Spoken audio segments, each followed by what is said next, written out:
So whenever we are looking at stationarity in time series, remember whenever I'm looking at a time series, what do I have?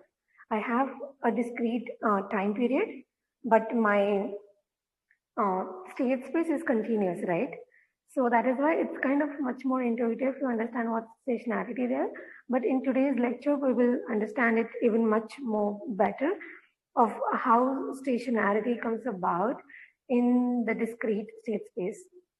So again, whenever I'm talking about stationarity, I mean like, long-term behavior, long-run behavior, and not only long-term behavior, but we expect that behavior to somehow settle down. So it's not that the process settles down, but it's the probability that you will observe yourself within a particular state that will remain constant. So we'll have a look at that, and that is the end goal of today's lecture.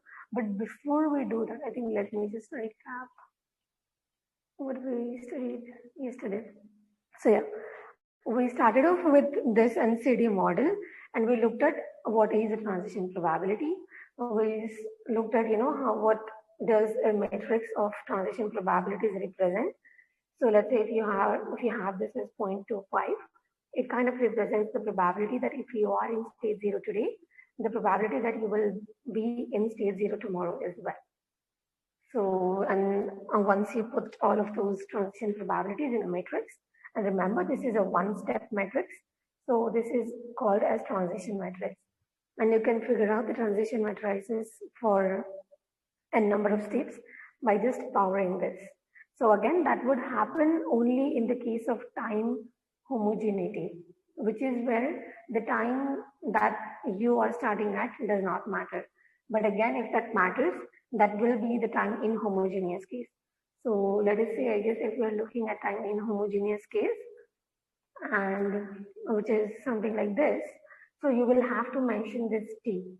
So let me just maybe write it here, or maybe I can just write in the next slide. Yeah. So let us say if I have to figure out where will a process be in the next 5 steps. So there was this is a simple example from the book itself. So again, let me just say that, what I want to figure out is the possibility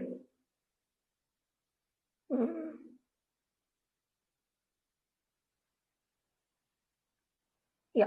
So basically, let us just say that I have state.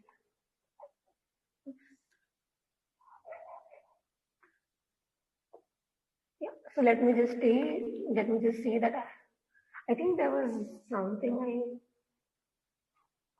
just remember now. Yeah, I wrote a space here, right? It should be state space.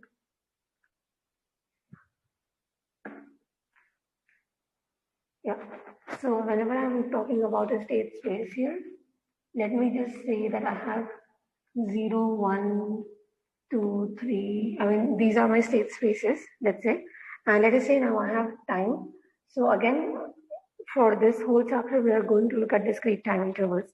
So, okay, so let us say if you want to figure out what is the probability of observing something 5 steps down the line. So after 5 time periods. So let us say you start at, we can just keep the NCD model where you have 0%, 25%, and 40%. So I'm going to denote this by 1, this by 2, and this by 3. So these are the 3 state spaces that I have. And again, my time will be discrete.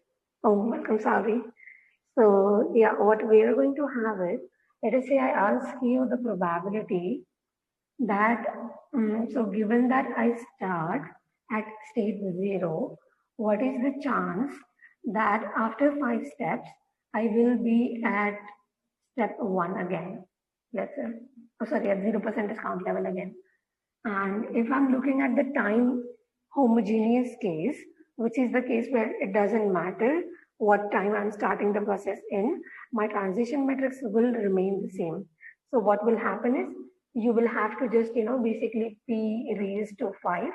You will raise your matrix, which is the transition matrix, to 5, and you will observe 1, 1, right? Which will be this element of the matrix, and that will be your answer. But let us say, suppose, and this is So this was for time homogeneous case. And now if you're looking at time inhomogeneous case, what you will have to do is I'll have to define separate transition metrics for each of these time, right? Because what we saw back here is that this transition matrix PT is for one particular time period. So what you will be doing is you will care about, so you can't just multiply this P times P times P times P, right? So what you will have to do is you'll have to look at the transition matrix P, which is, let's say, for time 1. So let's say that this denotes from 0 to 1. So there will be one transition matrix like this. You will have to multiply that with 1 to 2, then with, so again, I think this is a bit of a misleading. So again, if you write things in brackets, it might mean that, it is something like the time interval.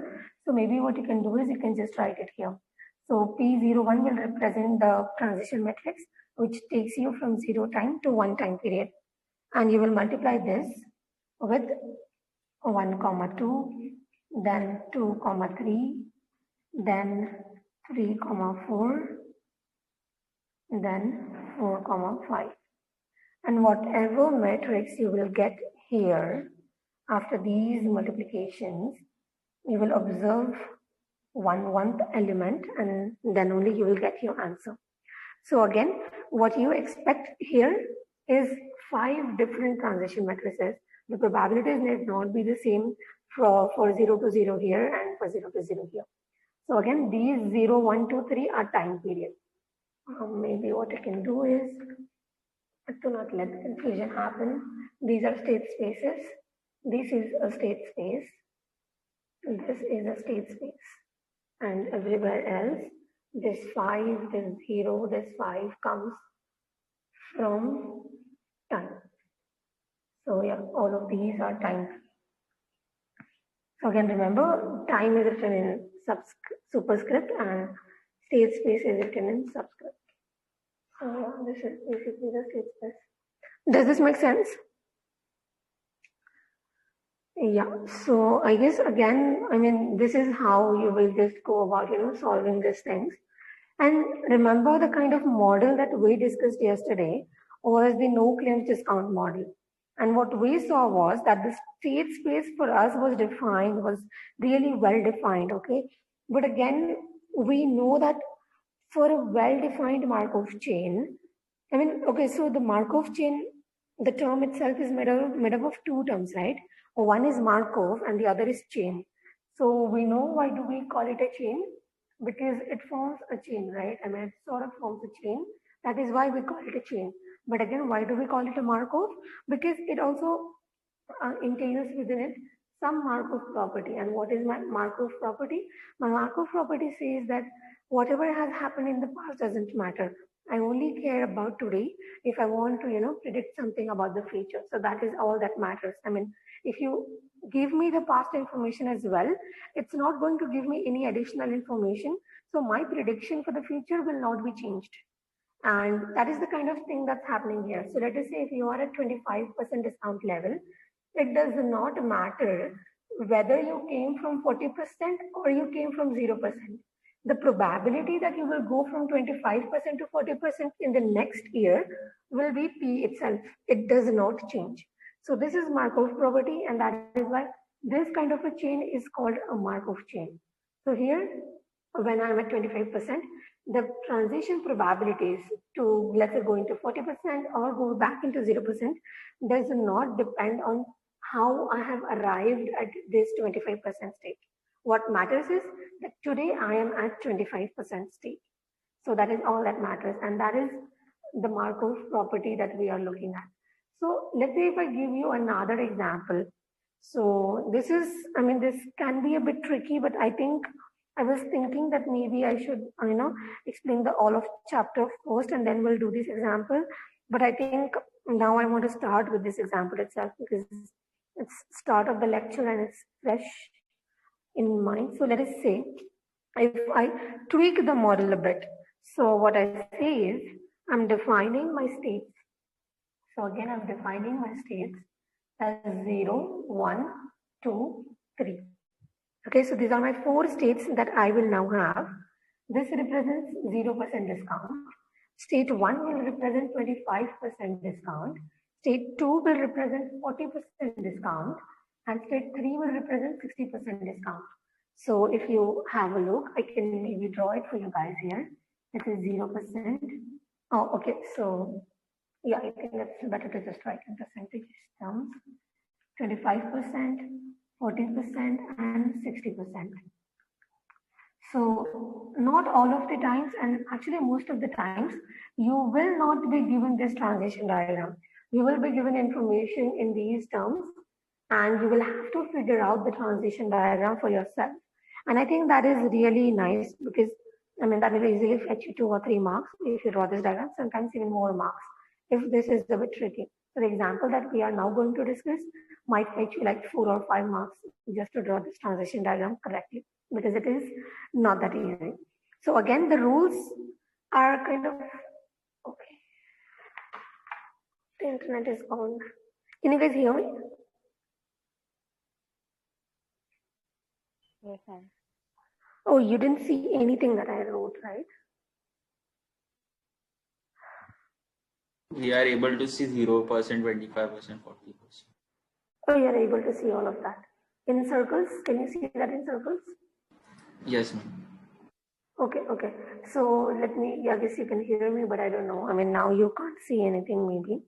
So yeah, can you guys hear me now? Yes, ma'am, we can hear you, but there is no screen. Yeah, I mean, that got disconnected. Yeah, I guess I'm back. Let me share my screen. Yeah, it's tricky. I mean, I hate that, you know, when I'm explaining, internet is gone somewhere. Okay, so fine. What I was saying is that the rules of the game remain the same.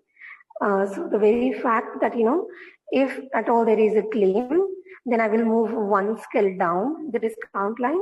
And if there is no claim, then I will move one scale up in the discount line. So that remains the same, but there is a twist. So that twist says that, let's say if there were no claims in the last 2 consecutive years, so let us say let us say you are at 25% discount level and there is no claim, then you will move to 40%, right? But let us say you moved from 0% to 25%. So there was no claim in the first year and there is no claim in the second year as well. So you won't move to 40%. You will directly jump 2 steps higher and you will go to 60%. So what they're trying to say is that let us say you do not incur a claim this year, then you will move one level up, given that you incurred a claim in the last year. And let us say if you do not incur a claim again in the forthcoming year, then you have 2 consecutive years where you haven't claimed anything. So in that case, you won't move up one scale, you will directly move 2 scales upward in the discount level. Do you guys get what I mean to say? Yes, ma'am. Sorry? Yes, ma'am. Okay, so now you guys will have to help me to figure out the transition matrix. So, okay, I will say that, you know, the probability that there will be no claim, I mean, that remains the same again. So probability that there will be no claim is still 3 by 4. And these are the states and you guys know the rules, right? So now I want you to consider all the possibilities and tell me which arcs should I draw with what probability.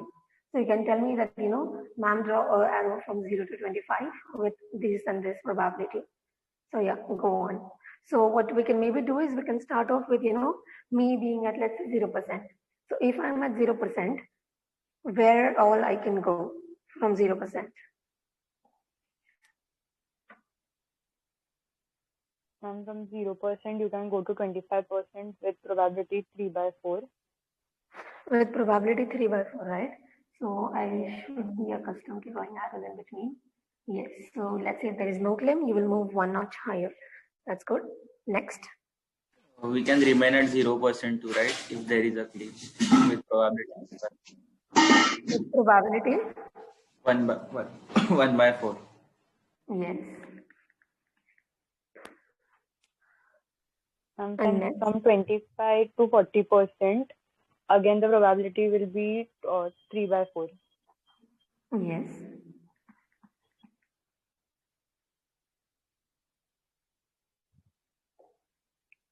And what else?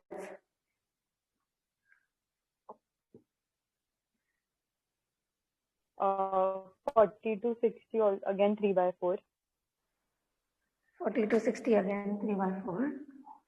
Yes. 60 to 60 will also be 3 by 4. Okay.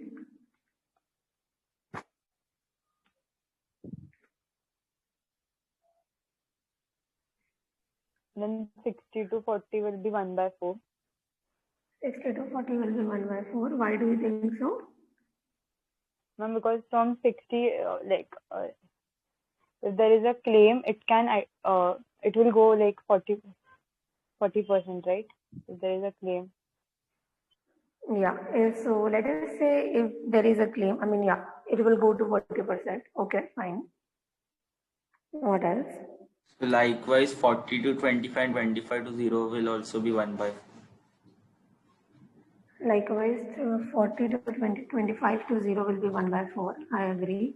And 40 to 25, you say it is 1 by 4? 1 by 4, yes. Okay.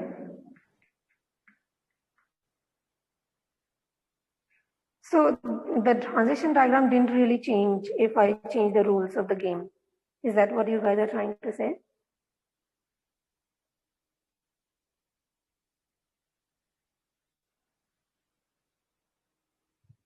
So let me walk you guys through. So the way I would approach this is, so let me start at let's say 0%.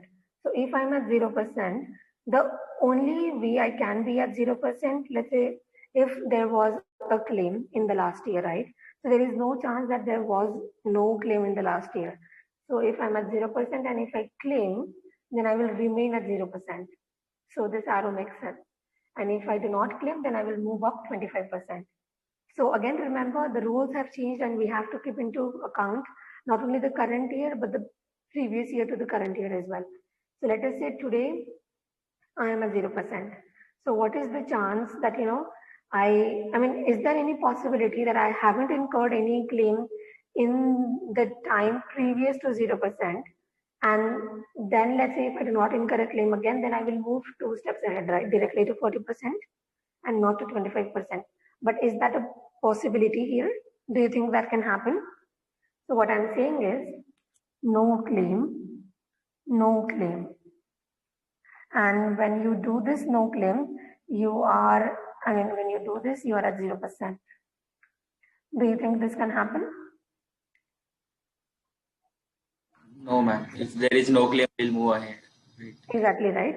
So you can't possibly stay at 0% if you have had no claim in the previous time. So you will of course move to 25%. So okay, I mean all the arrows from 0% make complete sense, right? Okay, now let us see what happens with 25%. So let us say I am at 25% now, right? And let us say I moved in from 0% to 25%. And again, if I do not incur a claim, then I should ideally move 2 notch higher, right? So I should ideally get 60% discount, right? Yes, ma'am.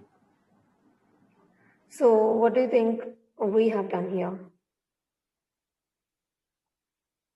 But if suppose from 25%, he incurred a claim, so he will go back again to 0%. Yeah. And what if there is no claim?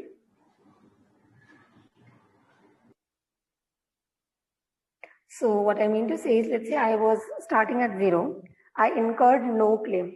So I moved to 25%, okay. And then again I incurred no claim. So then what should happen with me?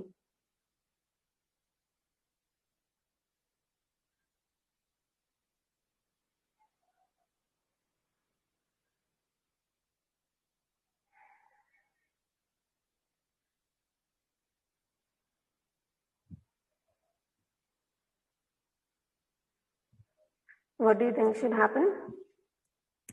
Ma'am, it will go to 40%, right? Why do you think so? So, okay, the rules of the game are that let us say if I do not incur a claim in the first year, and again if I do not incur a claim in the second year, I will move to 60%. So what I mean to say is, let's say I start at 0%, I do not incur a claim, then I move to 25%. And again, if I do not incur a claim, I should skip 40% and I will directly go to 60%. This is the rule of the game. So again, I know that there should be something to take this into account, this trajectory into account, right?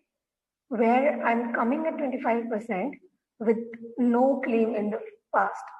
So if I come to 25% with no claim in the past, I will not be moving only one step forward. I will be moving directly 2 steps forward, right? Savri, does this make some sense? Yes, ma'am. Yeah, so I know that there should be something from 25% to 60%, right? Yeah. You agree? So this will happen only when I have come back from 0%, right? So I'll come back to here and then I will directly hop on to 60%. Okay, that's good. Again, guys, I'm very used to, drawing arrows here, but it doesn't matter really much. But to just show that it is a transition, you can draw arrows there, like it's in your book. But yeah, okay, so what else? So let us say now I'm at 25%. And the very fact that I'm at 25% is because I was at 40% previously and I claimed once. So I will move to 25%, right? And then let's say if I do not incur a claim, then again I will move only one step forward. So again, ideally there should be an arrow from 25% to 40%, right? So this makes sense. Does this make sense?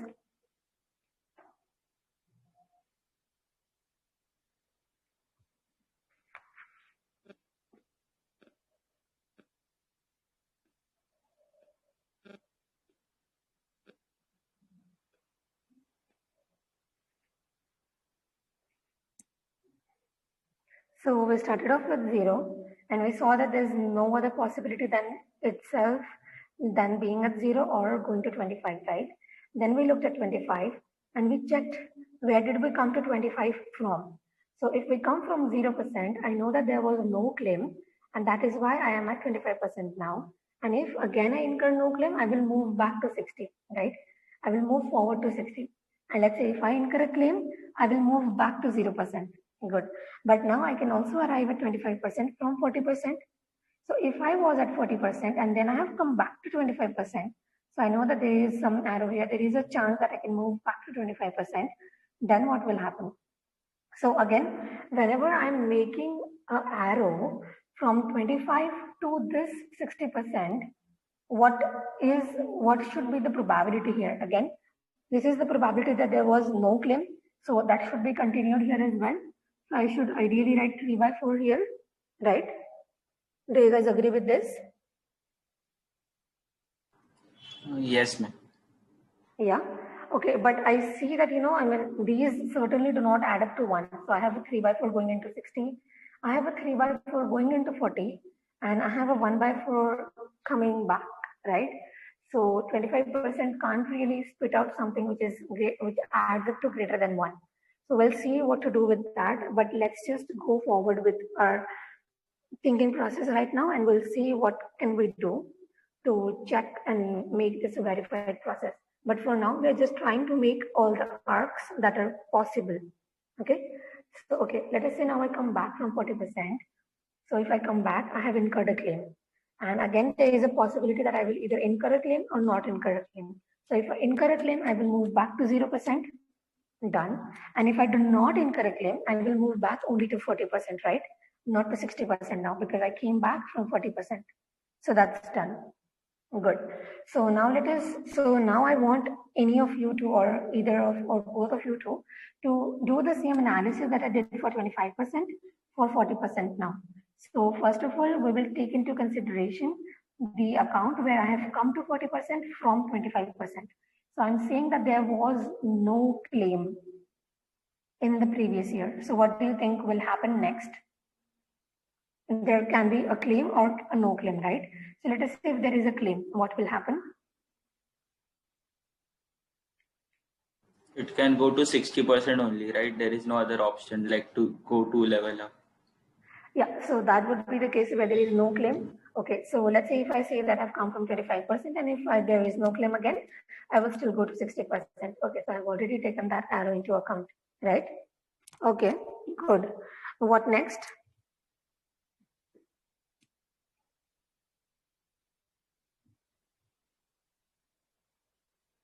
So if there is a claim, then from 40% you will again go back to 25%, or whenever you are on 60% and there is a claim, you will come back to 40%. Yeah, right. So let us say, yeah, I mean 25%. Sorry, are you understanding? Yes, ma'am. Okay, good. So if you start at 25%, you incur no claim, you end up at 40%. And then if you incur no claim again, you will end up at 60%. And ideally, you should have hopped 2 places, but again, there is nothing beyond 60, so you stay at 60. Good. So it would look like something like this, okay? So you go back here and then you jump right there again, something like that. Okay, good. And then let's say if you incur a claim, you will go back to 25%. Done. And now let us say if you are at 60% and you have come back to 40% from 60%. So you know that there was one claim incurred. And now if there is a claim again incurred, you will move back to 25. And if there is no claim, you will move back to 60, right? There is no one loop again, but only a single because you incurred a claim and that is how you ended up at 40%. Good. Okay. So now let us say you are at 60%. What all can happen? You can only be at 60% if there was, let's say, no claim in the last year, right? So you will just be at 60% forever if you do not incur a claim. And if you incur a claim, you will move back to 40%. Okay, good. So we have taken all the arrows into account for good, but now we are confused, right? Because I know that there ideally should be one arrow which accounts for the fact that I'm going from 25% to 60% directly, right? Because that is a possibility. So what can I do to take this into account? So generally, I know that, I mean, this is a really tricky case, right? I mean, this again, if you look at this, this is not a Markov. So this chain that I have drawn here is not a Markov chain yet. So what do you think should happen? And again, you know, so what I can do is, actually this 3/4 and this 3/4 is kind of not correct, right? So what should ideally happen is, let us say the only case I will move from 25% to 40% is the case where I have come back from 40%, right? So this will be 1/4 times 3/4. And the case where I go from 25% to 60%, that will only be in the case where I've come back from 0%. So this will be 3/4 times 3/4, ideally. So now you saw that ideally, I mean, initially we had 3/4 and 3/4 here, but now I have splitted that up. So if you add this multiplication, it comes up to 1. So I have splitted this 3/4 into 2. So the possibility that you will move out of 25% forward in time is 3/4 in addition. But 3/4 times you will move to 60% and 25% of the times you will move to 40% from 25% state, right? And again, I mean, given that you have come from 0% and there is no claim. So that was what I just explained. Okay. But again, if you have a look at this, now this is a valid chain. But what do you think? Do you guys think this is a Markov chain? Not, right? Because here at 25%, it matters where I have come from. And ideally, in a Markov chain, that shouldn't matter. What should matter is that I am at 25%, that's it. So these probabilities should not depend on these terms. So this 3/4 has come from there, right? And this 1/4 has ideally came from here. So to calculate the actual probabilities, we had to take into account the very probability of how we ended up at 25%, which was this 3/4 and this 1/4. right? So this is not Markov because we know that the probability varies depending on if I've come from 0 or if I've come from 40 into 25. So not Markov.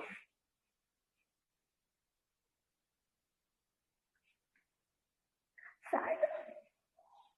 So can we really not analyze this kind of chains? So luckily, we have an answer that is yes, we can analyze. But what we'll have to do is we'll have to split up a state into two states. So can you guys think now? Let us say if I have to split up a state, which state do you think I should split up into? So again, when I'm talking about splitting up states, I am talking about, let's say, just to give you guys example, I can write, let me just check my book once. So I'm gonna write 25% minus for the cases where there was no claim in the previous year. So basically there was no claim in the previous year, okay, and 25% plus if there was a claim in the previous year. So again, now I have taken the example of 25% state being splitting up. So what I will be doing is, I will not only have this 125% here, I will maybe split it up into two, 25% plus and 25% minus. So whenever I go to 25% plus, it means that I'm coming from a state where there was a claim in the previous year. And let's say if I go to 25 minus, I will be saying that I'm coming from a state where there was no claim in the previous year. But again, now just to tell you guys, 25% is not the state that we will be splitting up. So ideally, what should be the state that we should be splitting up is my question to you guys. What do you think?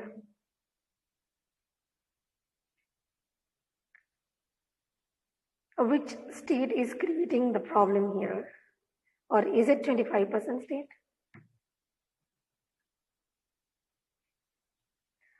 Did you guys understand what I'm trying to say about splitting up the states?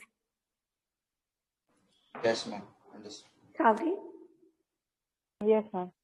Okay, good. Yeah, so now take your time and think about which state you should try to split up. So what you will have to do is maybe try out different states and then again draw these transitions and see which one of those makes much more sense. So this is a bit of a trial and error. And again, because we are doing it for the first time now, it might seem a bit daunting, but you'll be used to it.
Ma'am, I will have to split the no claim in previous years, right?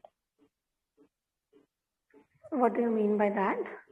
Like, ma'am, it is when it is going from 25 to 60%, Yes. it is depending upon whether there is a claim when there is no claim in the previous year. Yeah. So you will have to do something about no claim in the previous year. Okay, so let me just, so maybe what I can do is I can copy and paste this diagram and we can do our experiments with that diagram. Let me just, let's say, copy everything and paste. Okay.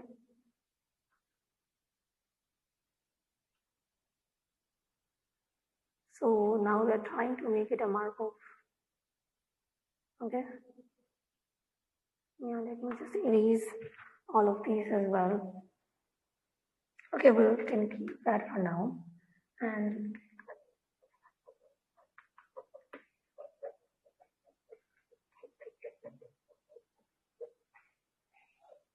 okay. So whenever I'm talking about splitting up the states, what I mean to say is that now if I split up this 25% state, I won't only have this 25%. I will have two 25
Can you guys hear me now?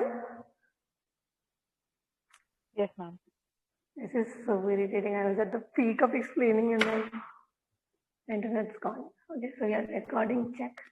Okay, so what I was trying to say is, now when I'm saying that my 25% minus represents the states where there was no claim in the previous case. So what I have done is, the information that I was trying to take into account to figure out this next probability, I have already taken that into consideration in this state. So the very fact that I am in this state tells me now that I have come from 0%. So I don't have to take another 0% probability into account.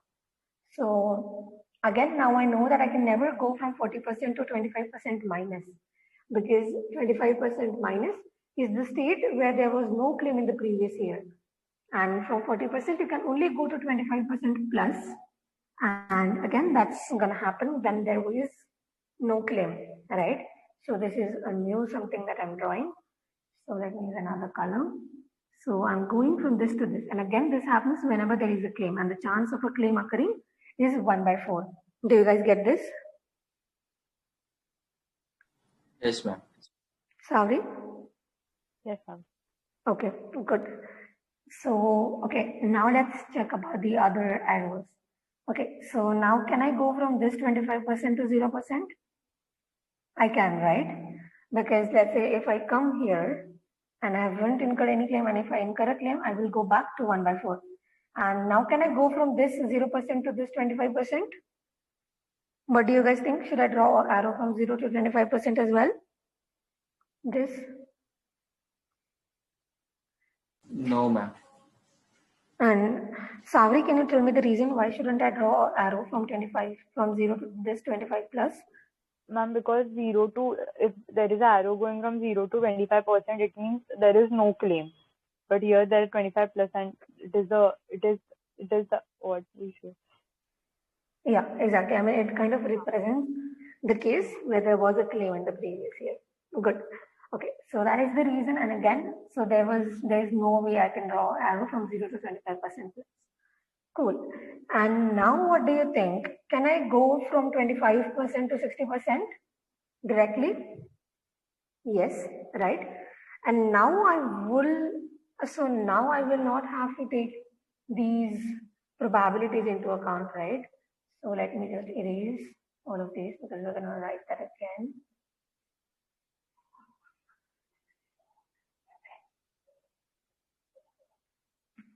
Yeah.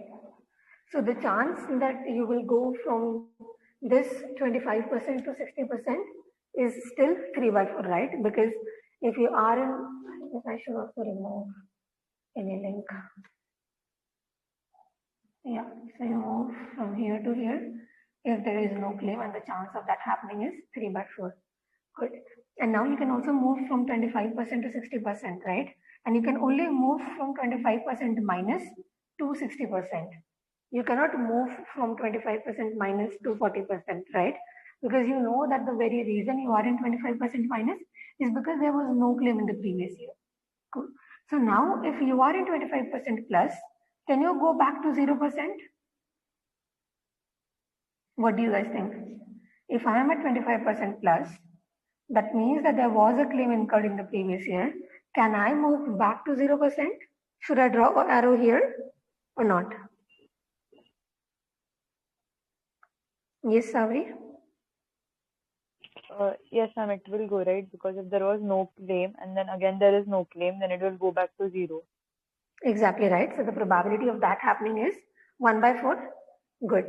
And can I go back to 40% if I am at 25% plus?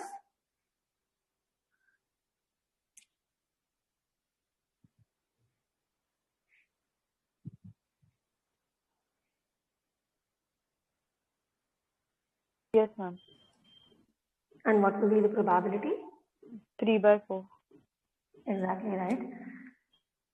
Okay, so now let's see if it adds up. So from 25%, 3/4, 1/4 adds up to 1. Good. From this 25%, 3/4, 1/4 adds up to 1. Good, right? So we are good. And again, now the very fact that we haven't drawn any transition from 25% minus to 40%, now we aren't even taking the previous cases into account. So the very fact that we were trying to consider whether we came into 25 from 0 or 40, we have just split it up 25 in two different states, and we are redefining states. So, I mean, I'm not using this, but what I'm redefining is as 1 plus and 1 minus.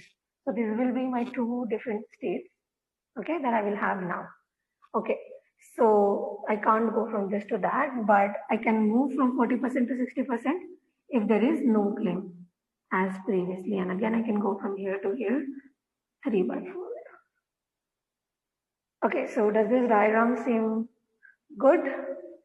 3 by 4 going out, 1 by 4, 1, 1 by 4, 3 by 4, 1, right? So this is the transition diagram for this particular trusted model, I would say. So this will fetch you much more marks because this is kind of tricky, but it's intuitive, I would say. Once you get the hang of it, yes, Meher? But isn't still from 25% to 60%, it is dependent on 0%. It isn't, right, because the very fact that we are in 25% minus and not in 25% plus shows us that we have, I mean, now you don't need to know whether you have come to 25% minus from 0% or 40%. The very fact that you are in 25% is enough to know what will be the chance of moving out of 25%, right? So you can move to 60% and that will always be 3 by 4 from 25% minus. So now we don't only have 4 states, we have 5 states.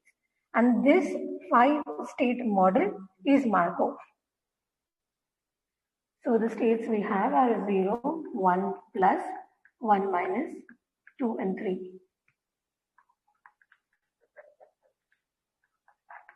Do you understand or not? Maybe I can try to explain it once more if you haven't yet.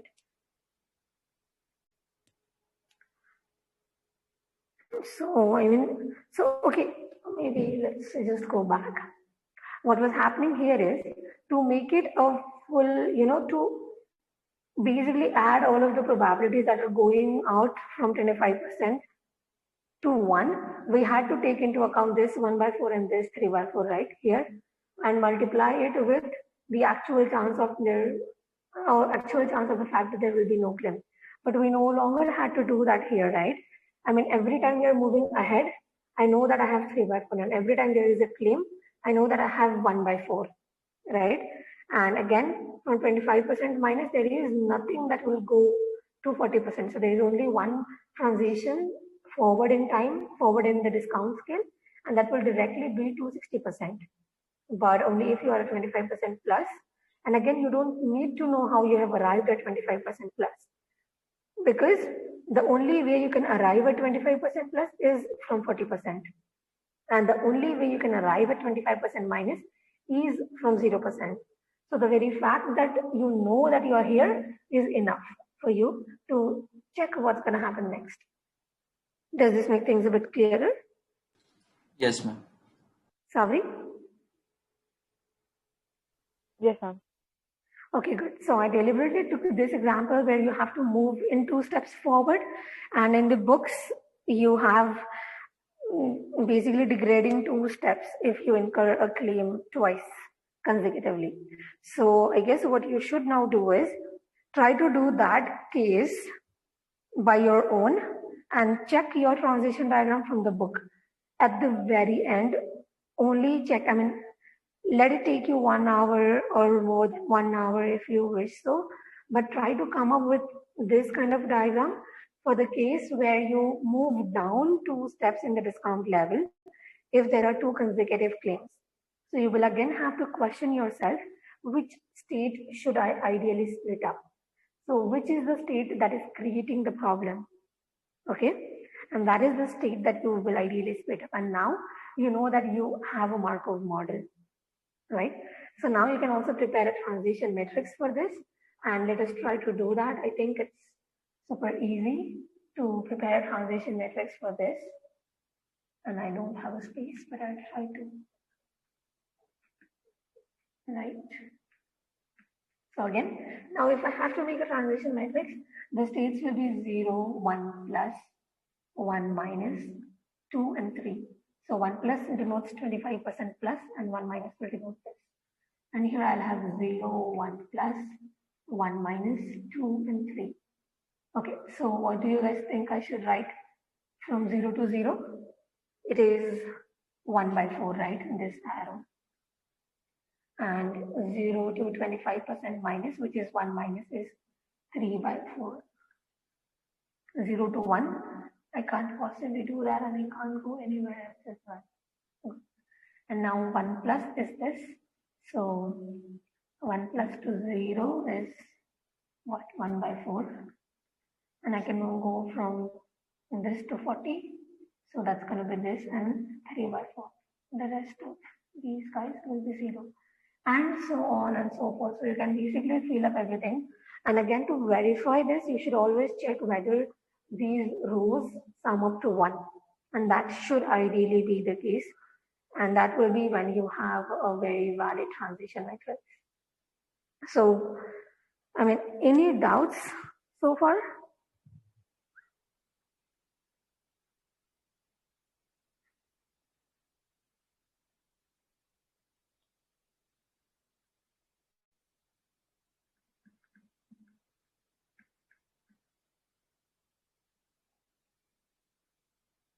Okay, maybe I should just keep writing this. But I guess you guys know, right? I'm just going to create confusion, so I'm going to avoid writing that there. So yeah, this was the same NCD model with a twist. So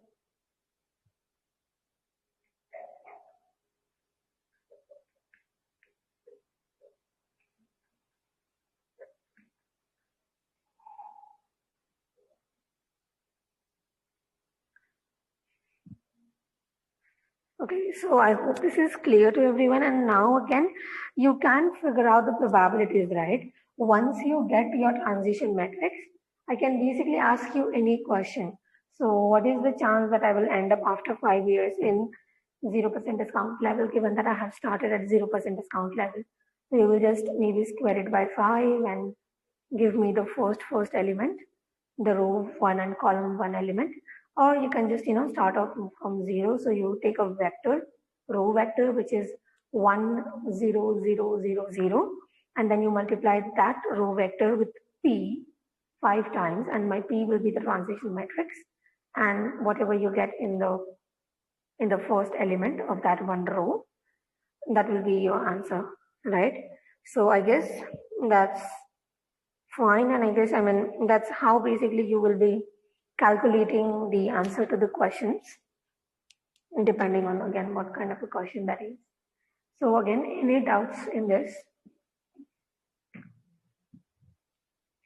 So you see that, it was kind of easy for us because this was, so these probabilities are same every time because we looked at the time homogeneous case. You can look at the same model in a time inhomogeneous case as well. So yesterday, I guess I asked you guys a question that, what kind of scenario would you expect to use a time inhomogeneous model? So again, that would depend again here as well. So what encourages people to incur, what incentivizes people to incur a claim? So these kind of models can actually, these kind of models will incentivize people to not incur a claim, because that way they will get a higher discount level. So that's good. So I guess that's it again. But what sometimes can also happen is it can depend on other factors, such as the very fact that you have taken insurance into account. Then there might be some changes and you might be more prone to, making accidents, or you might be not that much careful about driving or something. Let's say if I'm looking at the motor insurance case, then you might want to use time inhomogeneous model, because then again, that would kind of make it time sensitive.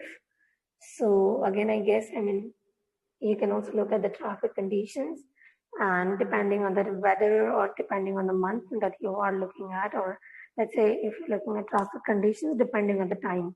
So let's say early in the morning, you're more likely to get into an accident because everybody is, let's say, the streets are crowded much more during that time of the day. So again, you could have these transitions probability. So what I'm talking about in homogeneous is the probability that the very fact that there will be no claim is 3/4. So this might change and this won't stay the same always. So this probability is what will change, not these states and neither the transitions. Only the probability associated with the one particular transition is subjected to variation at different times. And that will be your time in homogeneous case. So I guess this was it about the no claims discount model, where we were looking at discrete state, discrete time. And the state is not only discrete, but it is also finite. So now we will try to have a look at an example wherein you will have infinite state space. And a very simple example of that is the random walk. So we have had a look at the random walk. Does anyone remember how can I summarize a random walk? Do you remember? How do I define a random walk? From the previous lecture, from the previous chapter actually.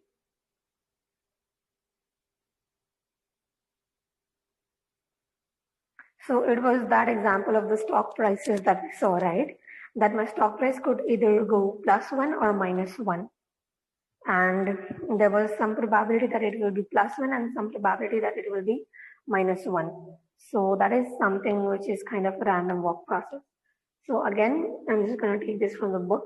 But again, now here we're defining a random variable, let's say xn, which is a sum of all of these y1s. So these happen up until n.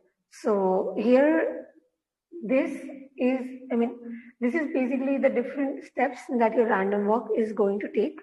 And again, these y's can take values only either 1 or -1.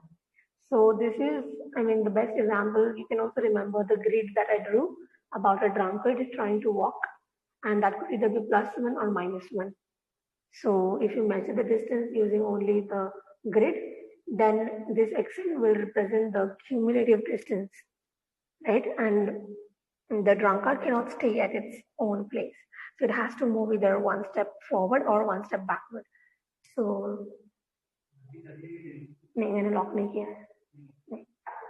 we can only move either one step forward or one step backward and nowhere else.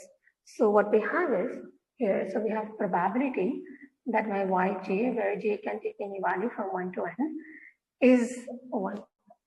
So the value that my yj will take is 1, and the probability of that happening, that is denoted by p.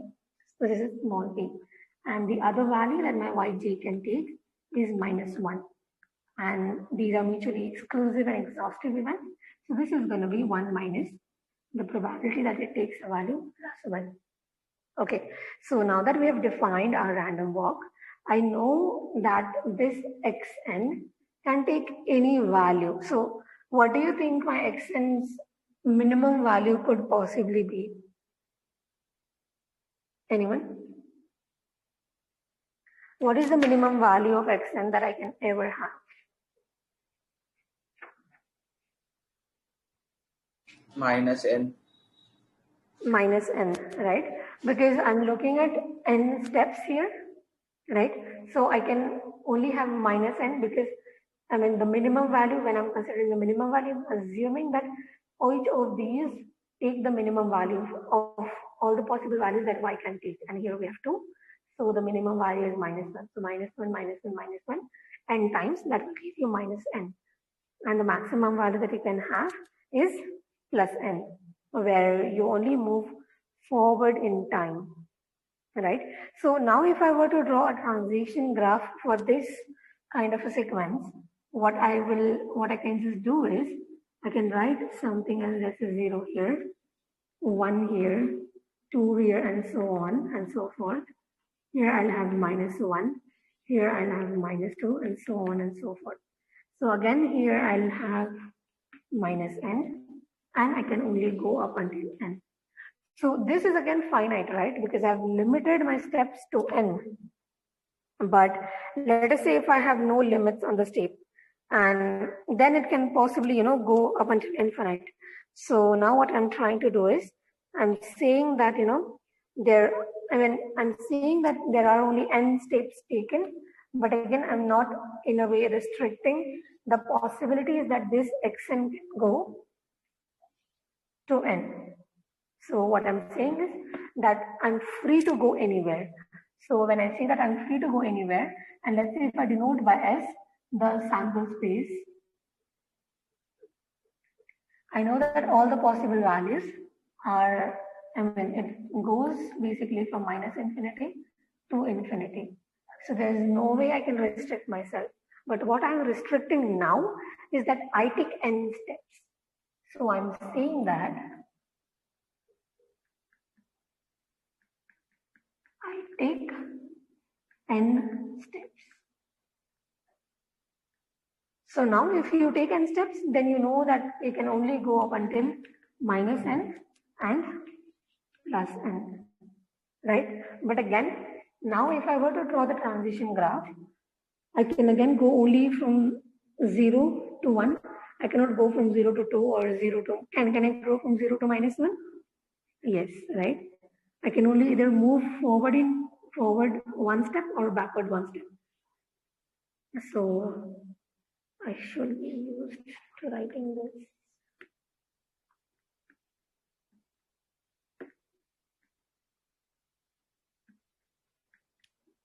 Oops.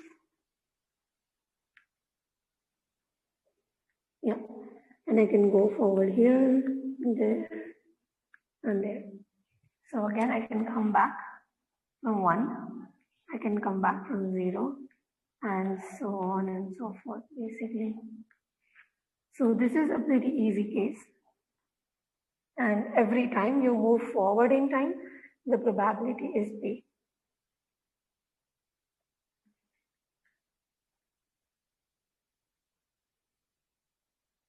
Okay, so this.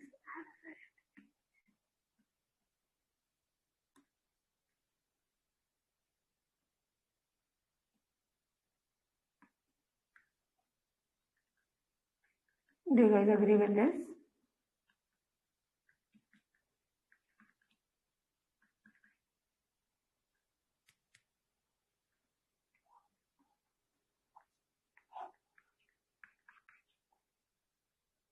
So yeah, that's your Markov chain basically, right?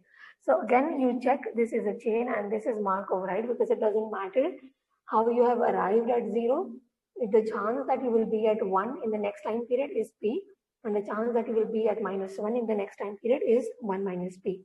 So now if you were to draw a transition diagram, sorry, a transition matrix for this particular scenario, what will you see? So let's say now I want to figure out the transition matrix. So everywhere else, you will have a value of 0, right? Because again, from 0, you can only move forward one step and back one step. So, ideally, the way you write this, so I'm again assuming that I go on till infinity. So let these values go on till infinity, I would say. Yeah, and once you will have 1 minus P here, then 0 here, then P here.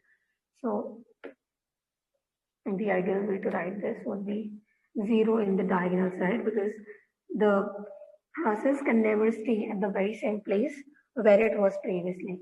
And there is 1 minus P, P, 1 minus P, P, 1 minus P, P,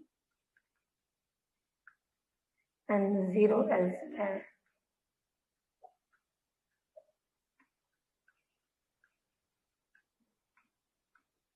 Right?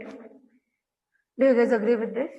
So basically, you can write zeros, and these, wherever you have zeros, we haven't represented those arrows anywhere. Does this make sense?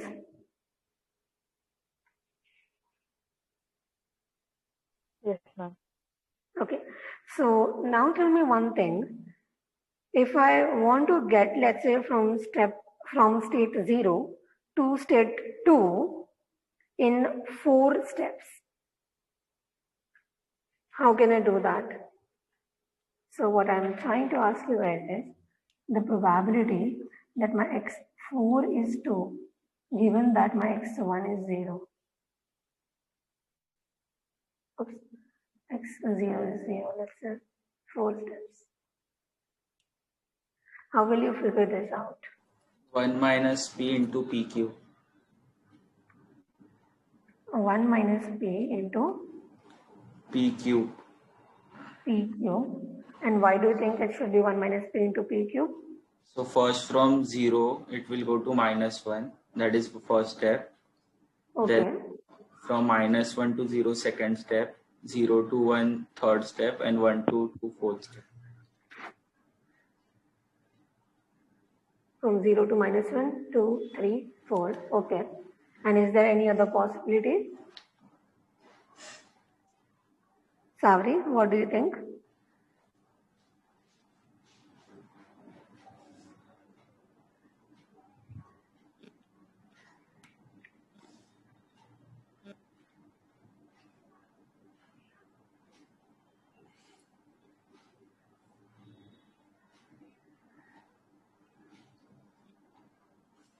So there does exist another trajectory that you can still take, to reach 2 in 4 time steps if you start at 0. Can you figure that out?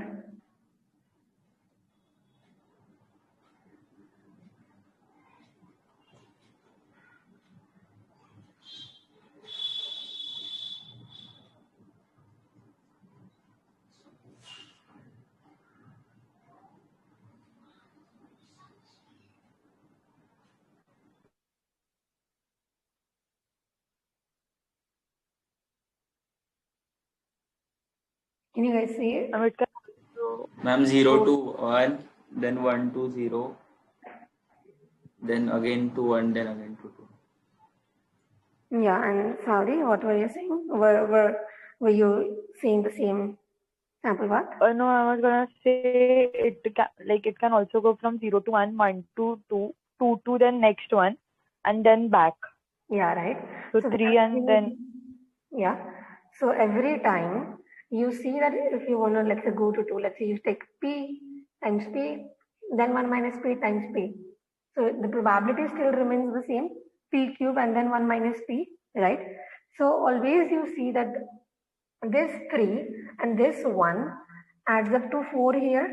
So we are looking at 4 time steps, right?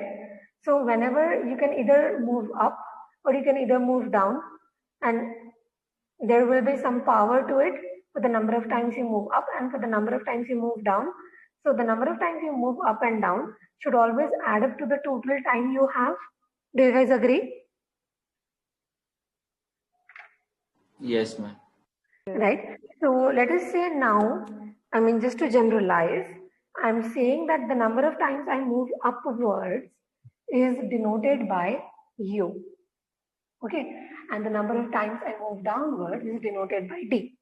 And the number of steps, which was 4 in the previous case, I denote as N. So I can maybe write here that 3 plus 1 equal to 4 for the example we saw. Right? So my N is 4 and this is U and this is D basically. Okay. So you see that ideally this will be multiplied by 3 because there are 3 different possible ways that you can go, right? So that will be your answer for that. But again, now let us figure out, we can generalize this as well, right? So now let us try to generalize and see if we can kind of do that. So what always happens is, because I know that this plus this is always going to be 4, and we have already seen that whenever we are choosing this, whenever we are choosing these numbers, we're in a way trying to figure out the number of ways I can go from 0 to 2 in 4 time steps, and that I can denote by NCU. So here my N is 4 and my U is 3. So what is the value of 4C3? Ma'am, it is be. It is 4. 4C3 is 4.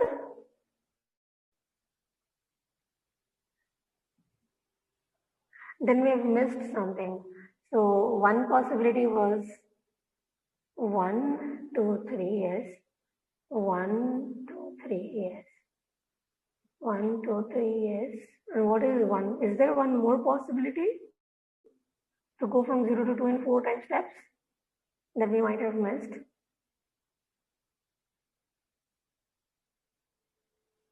There should be.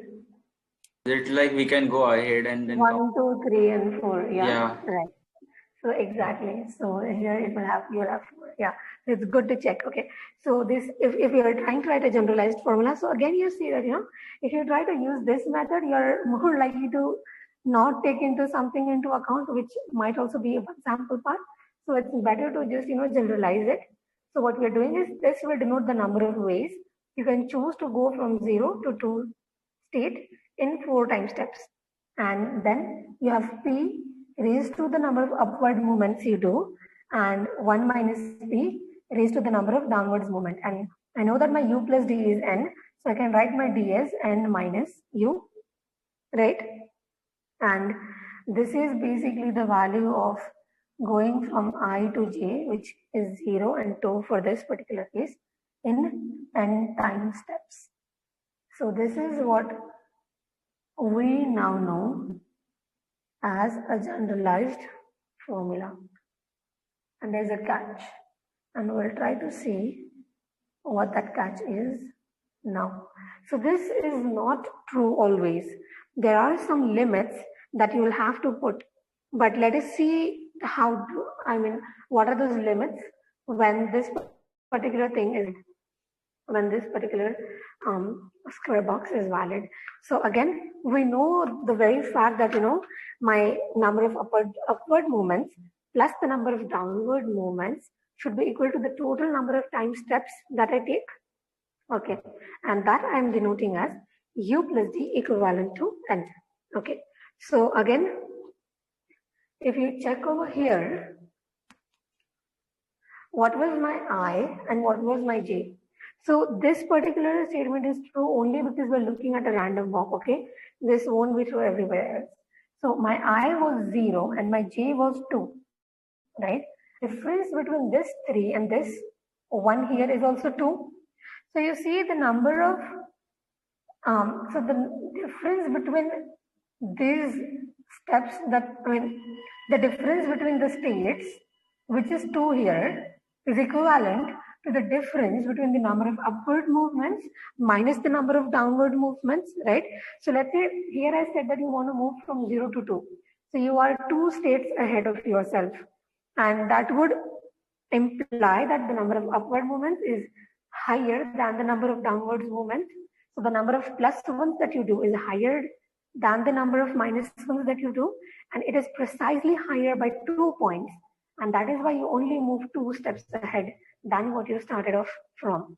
So that is why you can also say that U minus D, which is 3 minus 1, is always going to be equal to 2 minus 0, which is J minus I. So do you guys understand this? U minus D being equal to J minus I. So this would be something like 3 minus 1 being equal to 2 minus 0. And these are states. And these are times.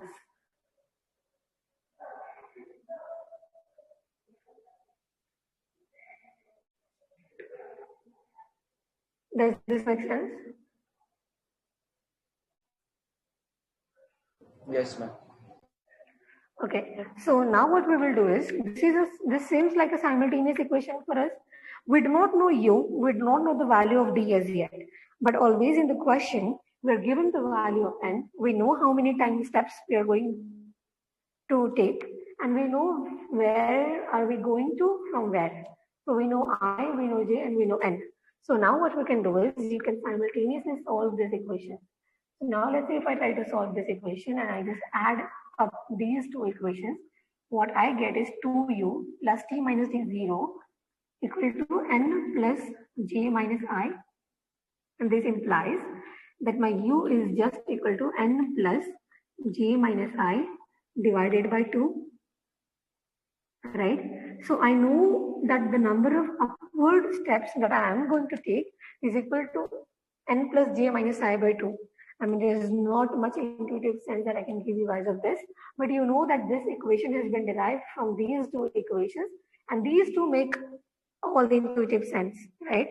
And similarly, you can also derive the value of d, which will be something like n minus j plus I upon 2. Yeah, so this will be your value of d, and you can actually sit and derive this as well. So this is the value of u and this is the value of d that you have. But again, now you know that this u and this d, the number of upward steps and the number of downward steps you take should always be a positive number, right? So we know that u and d should always be greater than 0. I mean, the number of downward steps you take, even though downward step is -1 in value terms, the number of -1s you have can never be negative, right? It can either be 0 or 1 or 2 and so on and so forth. So I know that this should always be greater than or equal to 0. So for that, I mean, my 2 is positive, so I know that my this and this ideally should always be greater than or equal to 0. Therefore, n plus j minus I should be greater than or equal to 0, and n minus j plus I should also be greater than or equal to 0, right? Okay, so now let us just take this one equation for now, and what I can do now is rearrange this. So what I will get here is the fact that my j minus I should always be greater than or equal to n. Does this make sense?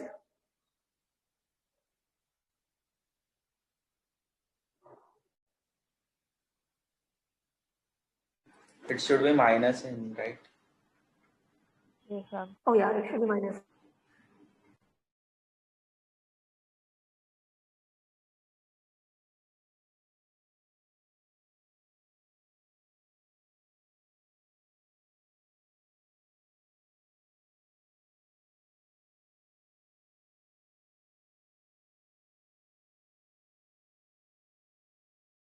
Let's write that j minus I should be greater than or equal to minus n.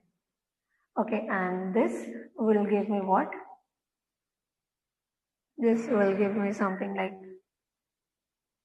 minus j plus I should be greater than or equal to minus n, right? And if I try to basically rearrange this equation, because I have minus on both the sides, what I will get here is I minus j should be less than or equal to n.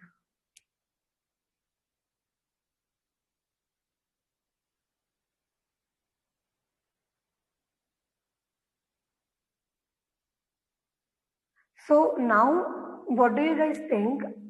This and this, I mean, so these are like basically the same thing, I would say. But again, how can you guarantee that this will be a positive number? What do you guys think? So I know for a fact that my I plus j, which is like, so I know for a fact that my u plus d is equal to n, right? And my j minus I is equal to u minus d. So u plus d will be a bigger number than u minus d always, right? Because my u and d are both positive numbers, right? So I know that my u plus d is higher than u minus d. So I know for a fact that my n is always higher than j minus I, right? So if my n is higher than j minus I know for a fact that these and these will always be true. So these are just, simple conditions that we want to be, that we want to be satisfied for us to say that this is a defined probability, right? So now we are just trying to put some conditions on U and N that there should be for it to be a defined probability and for it to make sense. So, okay, we have that. But again, is it enough for us to say that this will be a positive number? It should also be divisible by 2, because I cannot have 1.5 upward states and I cannot have 1.5 downward states, right? So I know that this should be an even number and this should be an even number as well. Do you guys agree with this?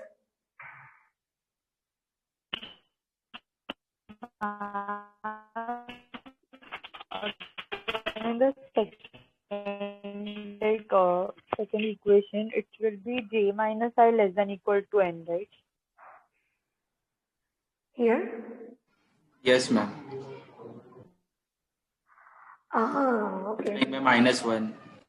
Yeah. It should be j minus I. But again, what we can do is actually, you can forget about this d. So the conditions that we will put are only on j. Why? Because only on u, right? Because we don't have any d here. Do you see any d in here? No.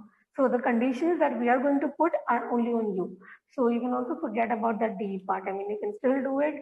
You can rewrite the whole equation in terms of d, and then you can put the conditions on d. But for now, we are only looking at j. We are only looking at the upward states, and we have written d in terms of u, which is n minus u. So we are only going to look at the conditions that there should be on u. Okay. So the very first thing was that this should be a positive number. At least a non-negative number, because it can be 0 as well. So u should be greater than or equal to 0, and for that to be true, this should be true. And again, this is not the only condition that should be true. The another condition that should also be true is that this should be an even number, right? So my n plus j minus I should be an even number.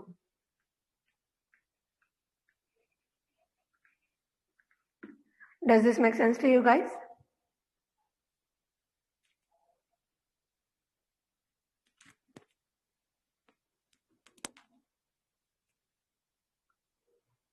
Hello? Yes, ma'am. Yes. Yeah. Okay, good. So again, okay, so now we are actually going to use what I erased earlier. So we saw that, this should also be a positive number. So I know that my n minus j plus I should be greater than or equal to 0. So we had minus j plus I greater than or equal to minus n. And what we had at the end was that j minus I should be less than or equal to n, right?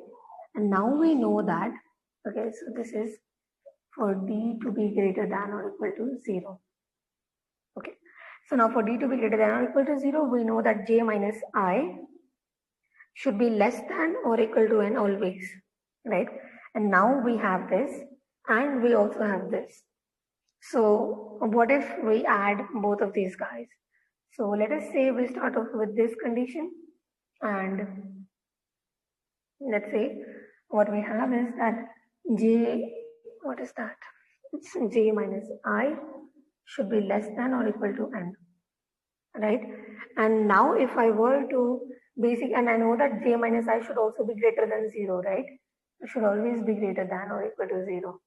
So again, because I'm just adding n here, so I guess that's always true. And now what do I do here? Now what can I do? So what I want is j minus I should be greater than minus n, like here. It should be greater than minus n, you say? Yes.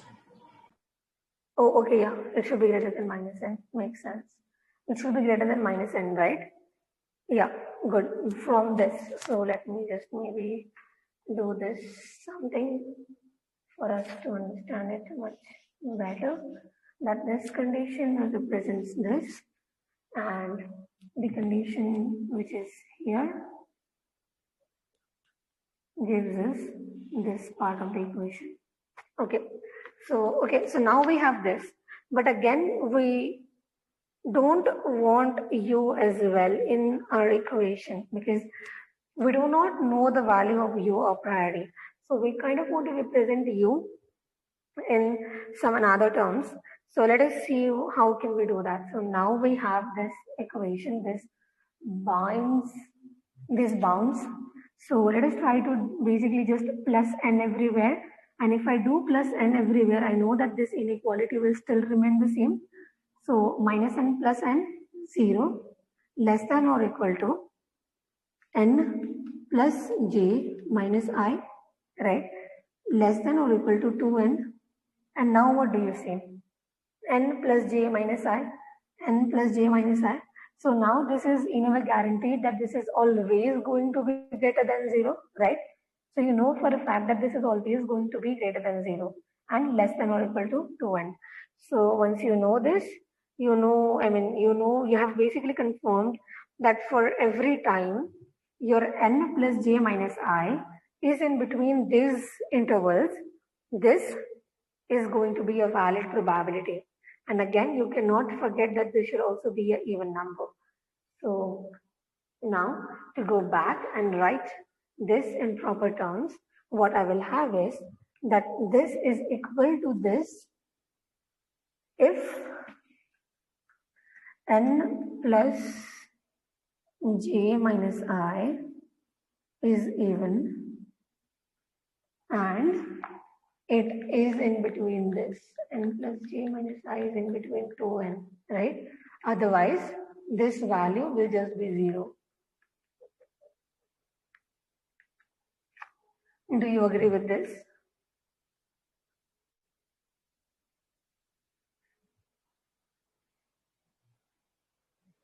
So now this is your complete formula for Pij for this one particular random walk, which is, just a general formula now.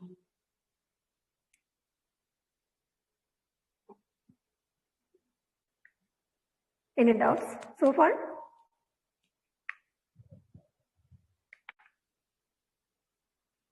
No, ma'am. Okay. So yeah, this is, I can maybe put a heading here. Removing the inequality.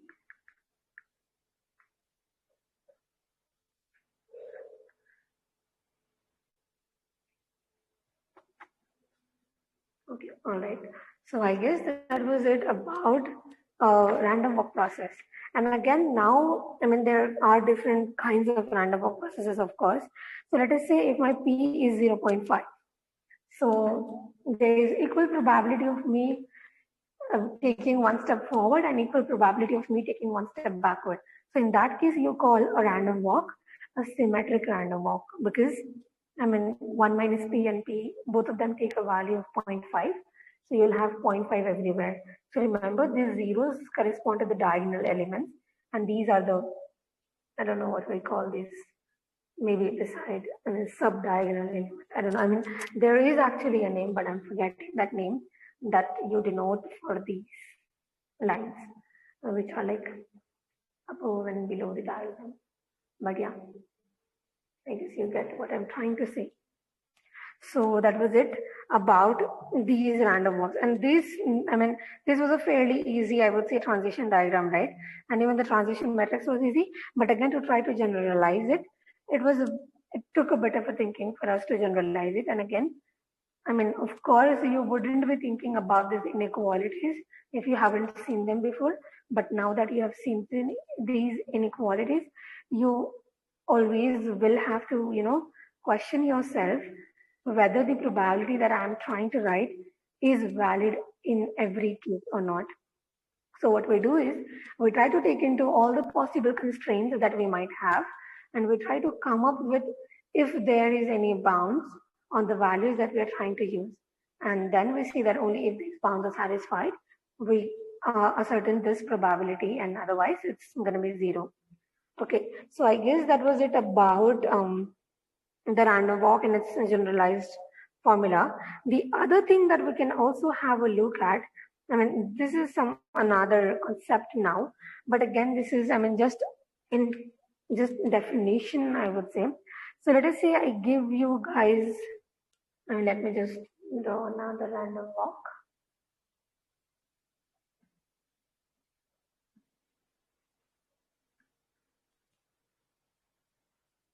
Okay, so again, I mean, this is just maybe not a random walk, but what I've done is I've said that I can only go from 0 till 4.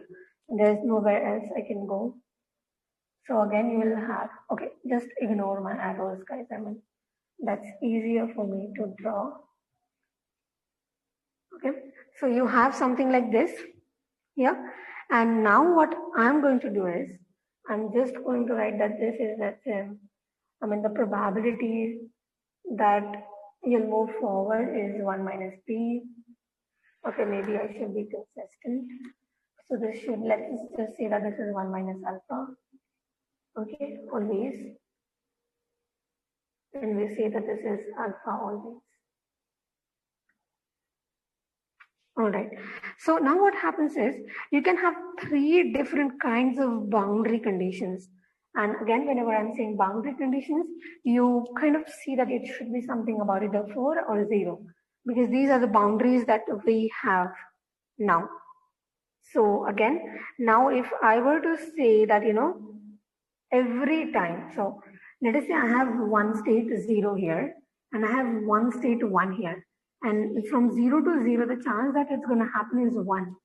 And from 1 to 0, it can be, 1 by 4. And from 1 to 1, it can be 3 by 4. So this is a valid chain, right?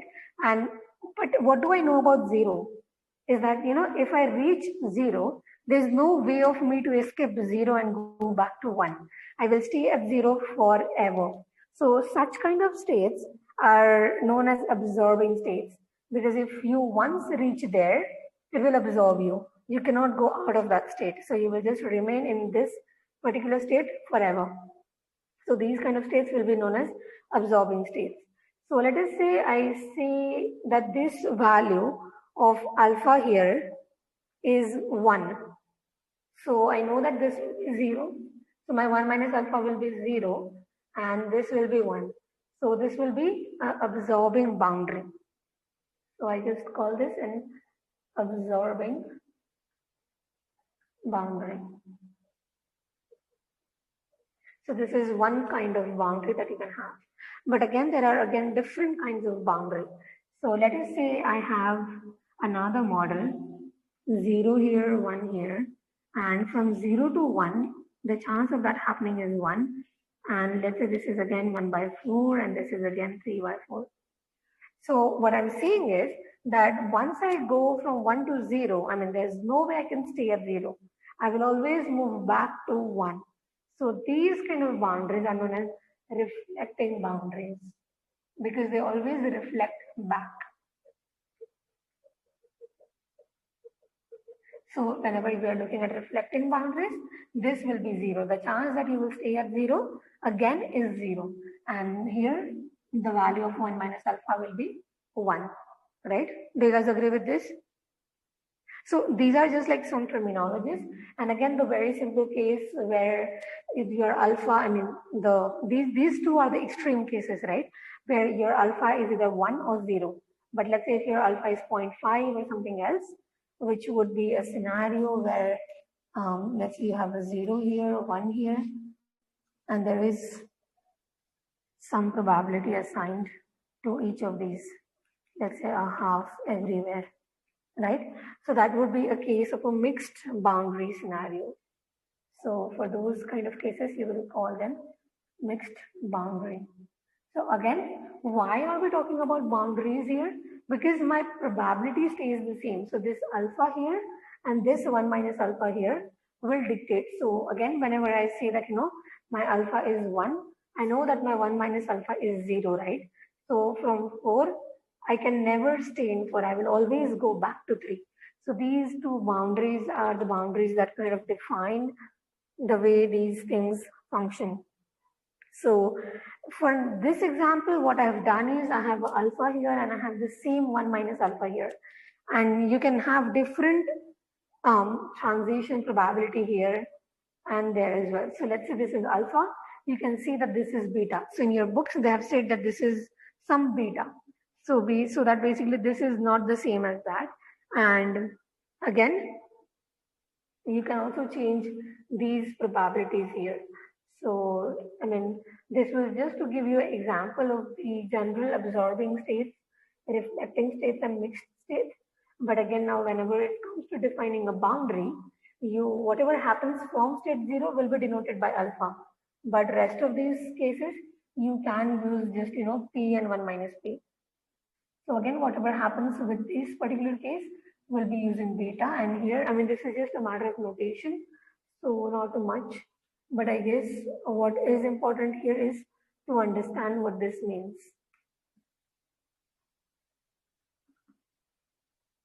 All right. So now if you have this kind of a scenario, you know that whenever you have a reflecting boundary, whenever you have an absorbing boundary, you know that if you are at 4, you should be at 4 as well, right? So your beta value, so your 1 minus beta value will be what?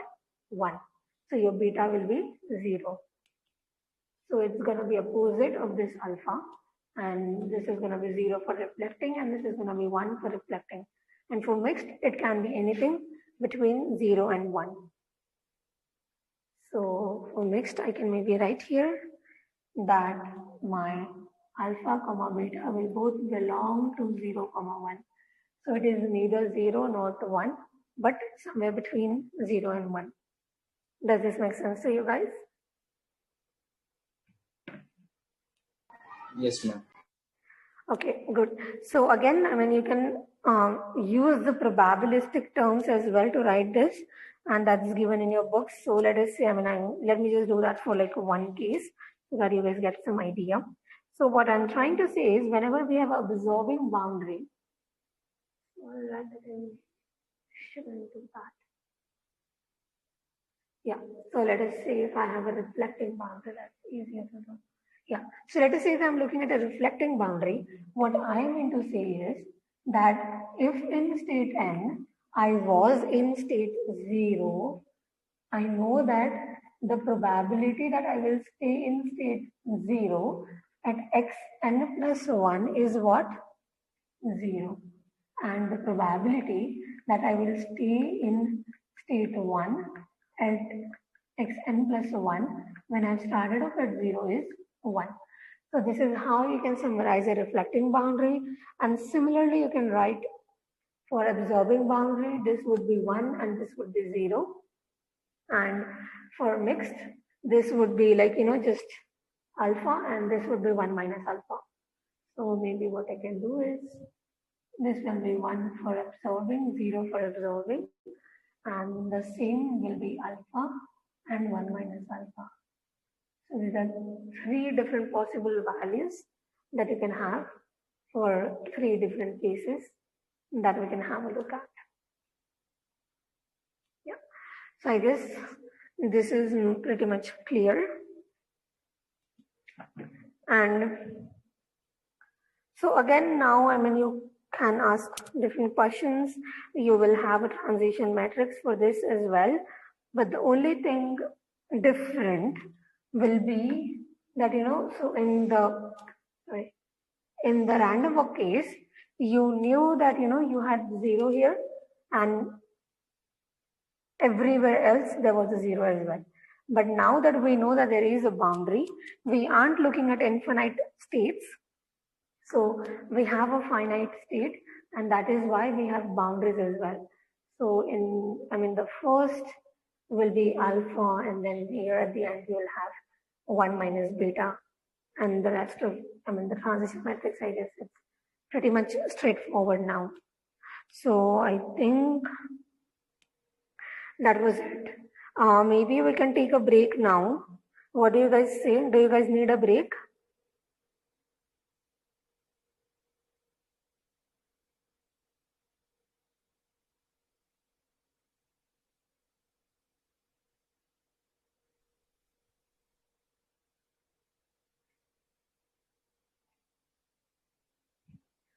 Come on, time will be the lecture if we don't take a break right now?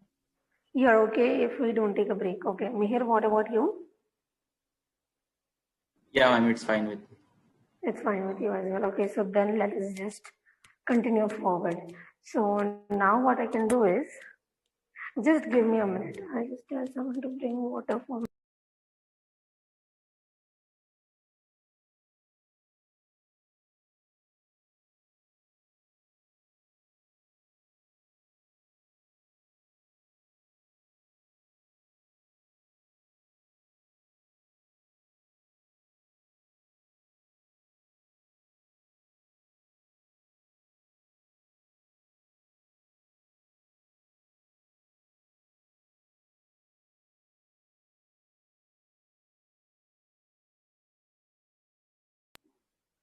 Okay, so these were like different models. So as of now, we are just trying to study different kinds of models, and then we'll have a look at, what kind of properties each of these models have and how do these models behave. So again, there is another model that we are going to discuss, and now I'm kind of, let me just open the book.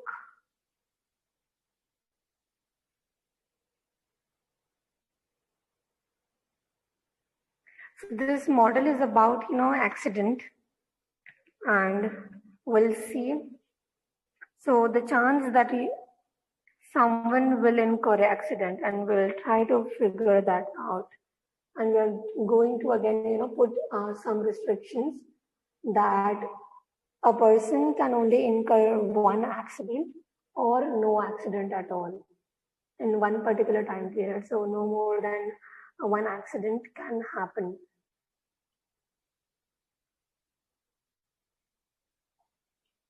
Yeah.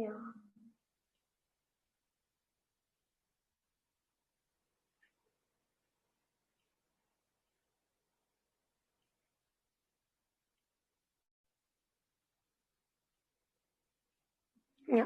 So this is the model that we're discussing right now, and it's called the model of accident proneness. And again, what it says is that, so yeah, this is the assumption that we're trying to make, that for a given driver in any period J, so J is how we are denoting our period. And what we're saying is that it can either have no accident or one accident at most. There is no possibility that there will be more than one accident in any time period. I mean, ideally there can be, but we're looking at simple models, fortunately. Okay, so now what they're doing is they're saying that, so why is it, the probability that there will be an accident in jth period, right?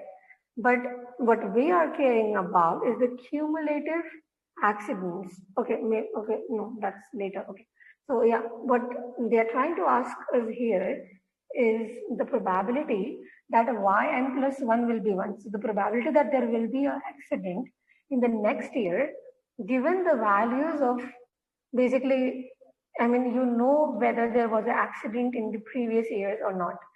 So they say that this probability is some function of these y's, addition of these y's upon g of n. So again, this can either be 0 or 1, this can either be 0 or 1, right? So the maximum value that this addition can take is n, which is when each of these is 1, and the minimum will be 0, right? So my y1 plus all of this can at maximum be n and at minimum be 0. And again, I've divided it by g of n. So it's not very clear of why are we dividing it by gn, but it is kind of representing, I mean, you see that g is just a function of n. So what is n? N is the number of time periods that we have yet observed. So sometimes, let's say if I'm comparing two different drivers and I'm seeing what is the probability of these drivers, carrying out an accident. So I know that if, let's say, within a shorter span of time, if one driver has carried out more accidents than the other driver, it's easier for me to compare. If my time is the same, but what if my time period is different? So let us say for one driver, I know his history of, let's say, past 4 years, and for the second driver, I only know its history of 1 year. Then how can I compare these two people? So G of n will play a role there. So you can also see the question, right? Over there, explain why the functions f and g have to be increasing. So what they're trying to say here is that my f, which is a function of y1 plus y2 plus yn, is increasing.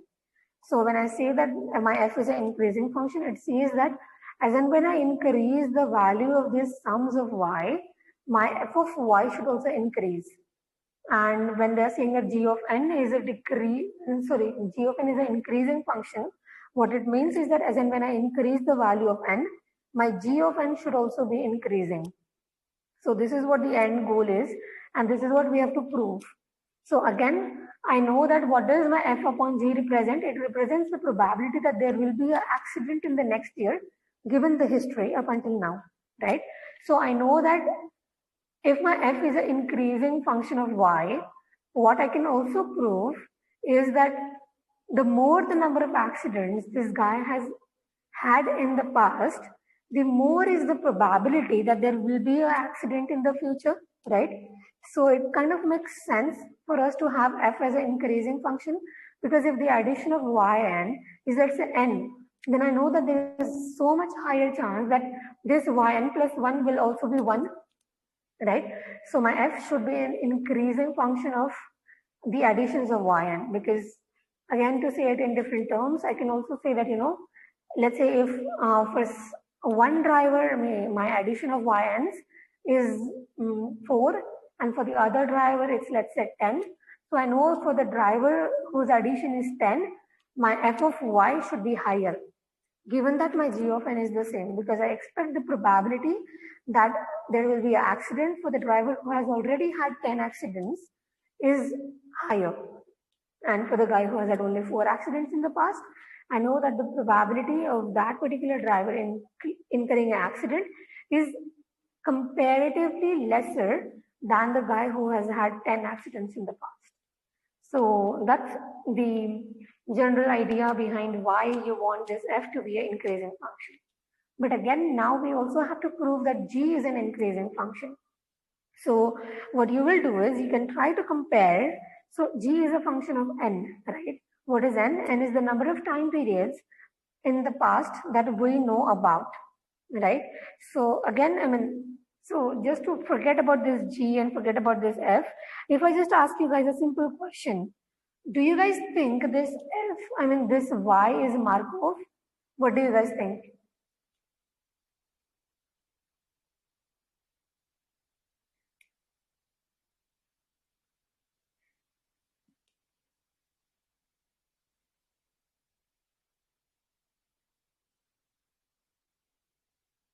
What do you think? Does y, is y a Markov process? Oh, the rub the table there. Thank you. Anyone? No, ma'am, because it is depending on all the past records, right? Yeah, exactly right. So if you check the probability that I'm trying to figure out for my future y, it depends on all these y's, right? So it is not Markov. This was just a question. Yeah, so that's fine. That's good. Thank you very much, Saudi. So yeah, next, we were trying to see why does our g have to be an increasing function? So I know that my g is a function of n.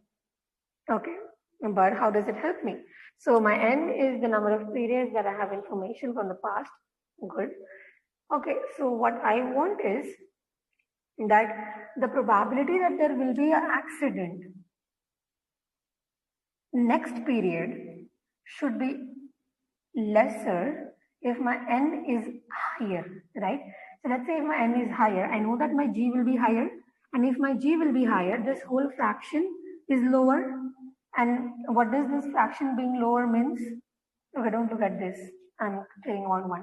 So what does this fraction being lower means? When this fraction is low, I know that this probability is lower. So the more higher the n is, the lower the yn's probability to be 1 should be, given that my numerator stays the same. So if I say that my y1 plus y2 plus yn, so maybe it's better to give an example. Let us say my n is either 3 or my n can be 4, okay? So I'm seeing that my f remains the same.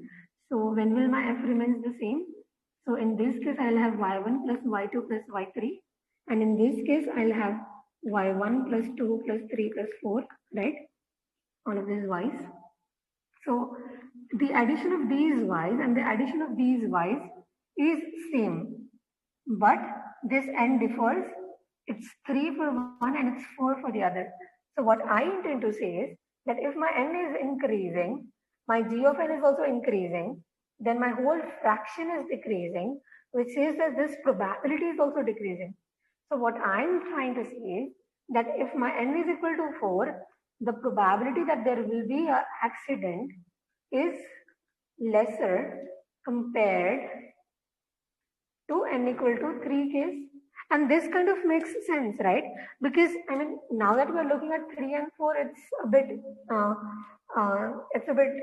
let's say, not intuitive, but let's say just make this 40. So I'm comparing n equal to 3 and I mean, no, this is just not possible. I can't really have 40. So maybe let us say we're looking at 30 and 40. Okay. So we have n equal to 30 here and n equal to 40 there. So the guy who has had the same number of accidents in 30 years as the guy who has had the same number of accidents in 40 years, I know that the probability that there will be another accident by the guy who has had the same number of accidents as this guy in 40 years will be lesser, right? Because let's say if these addition is, let's say, 27, okay. So what I'm seeing here is that out of 30 times, 27 times this guy has met with an accident. And here out of 40, this guy has met with an accident 27 times. So when I say that my numerator stays the same, I mean that these f of this number stays the same. So this number of y's that I'm adding does not matter. That will differ because my n is different. But the addition, the total is the same. So for this 30 time period, 27 accidents, 40 time period, 27 accidents. So if I only give you guys this information, which one of these two people do you guys think will have a more chance of meeting with an accident the next year? N is equal to 30. Right? N is equal to 30. So it kind of confirms the fact that if my n is higher, this probability should be lower. So, I mean, we have gone it through the opposite, but now if you just say that, you know, if my n is higher, my this probability should be lower. And now if this probability is lower, my this fraction should be lower.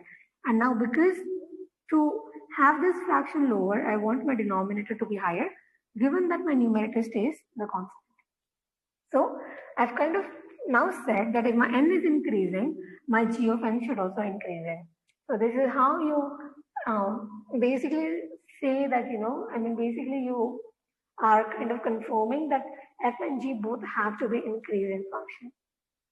Okay, so that's done. Now the next question they are asking is, explain why the functions f and g must satisfy the given inequalities.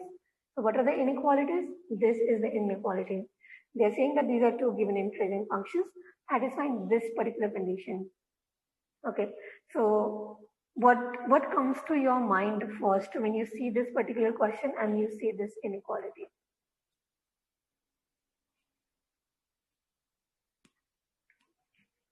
What do you guys think?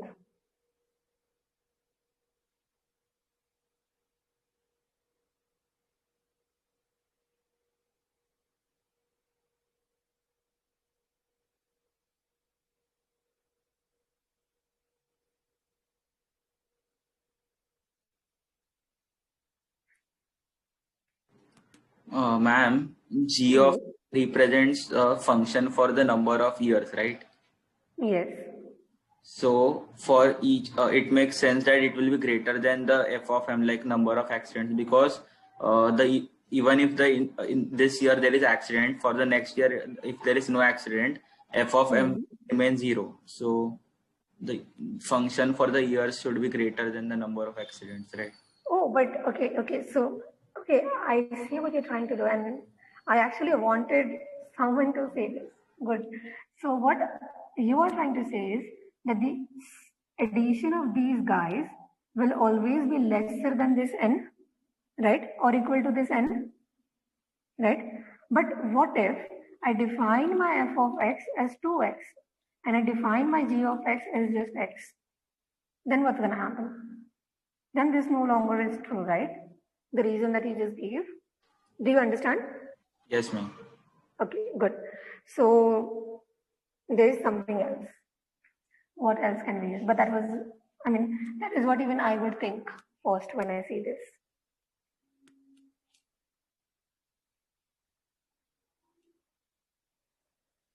Can we do something else?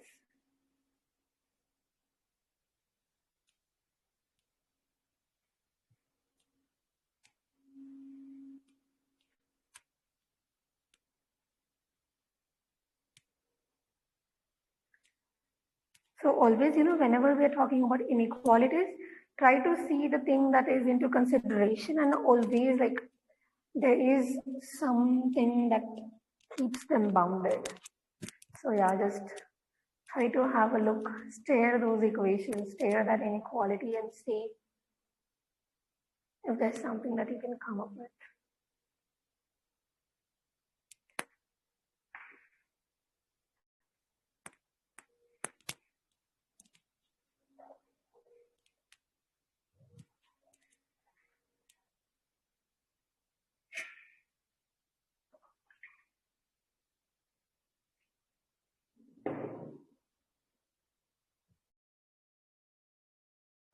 Ma'am, for condition of greater than equal to 0, it should be greater than equal to 0 because otherwise the probability will be negative, right? Okay, so you've got there. So we know that, always whenever we are looking at a probability, it should always be greater than 0 and less than 1, right? So we know that this fraction, which is f dot something and g dot gn, they should always be between 0 and 1, right? And now what I can do is I can just multiply by g of n everywhere. So what I get is this thing, right? And again, this will be something based, let's say, whatever that is. So again, this is, but this is not what we were supposed to prove, right? We have proved that 0 is less than or equal to f of y plus f of y1 till yn, which is less than or equal to g of n. But what we want to prove is that 0 is less than or equal to f of m, which is also less than or equal to g of m. So if you have a look, you have m here and you have m here as well, right? So what's happening is, because we have already proved that my f is an increasing function, I know that if I have a higher value here, it's going to take a higher value, right? But the maximum value that these additions of yn can take is n.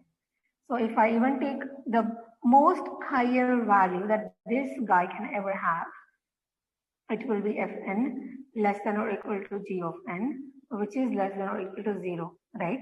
So, this is in a way I have proved this thing because this is just m and this is just n. So you can always replace, this n is just a placeholder. So you can always replace that with m. Not a big deal over there. Does this make sense?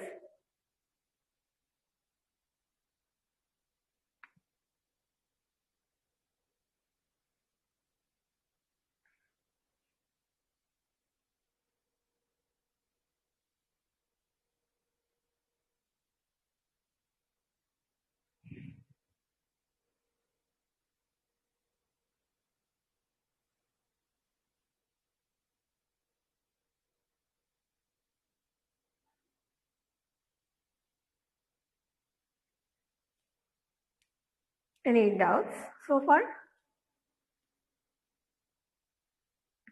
No, ma'am. Sabri? No. Okay.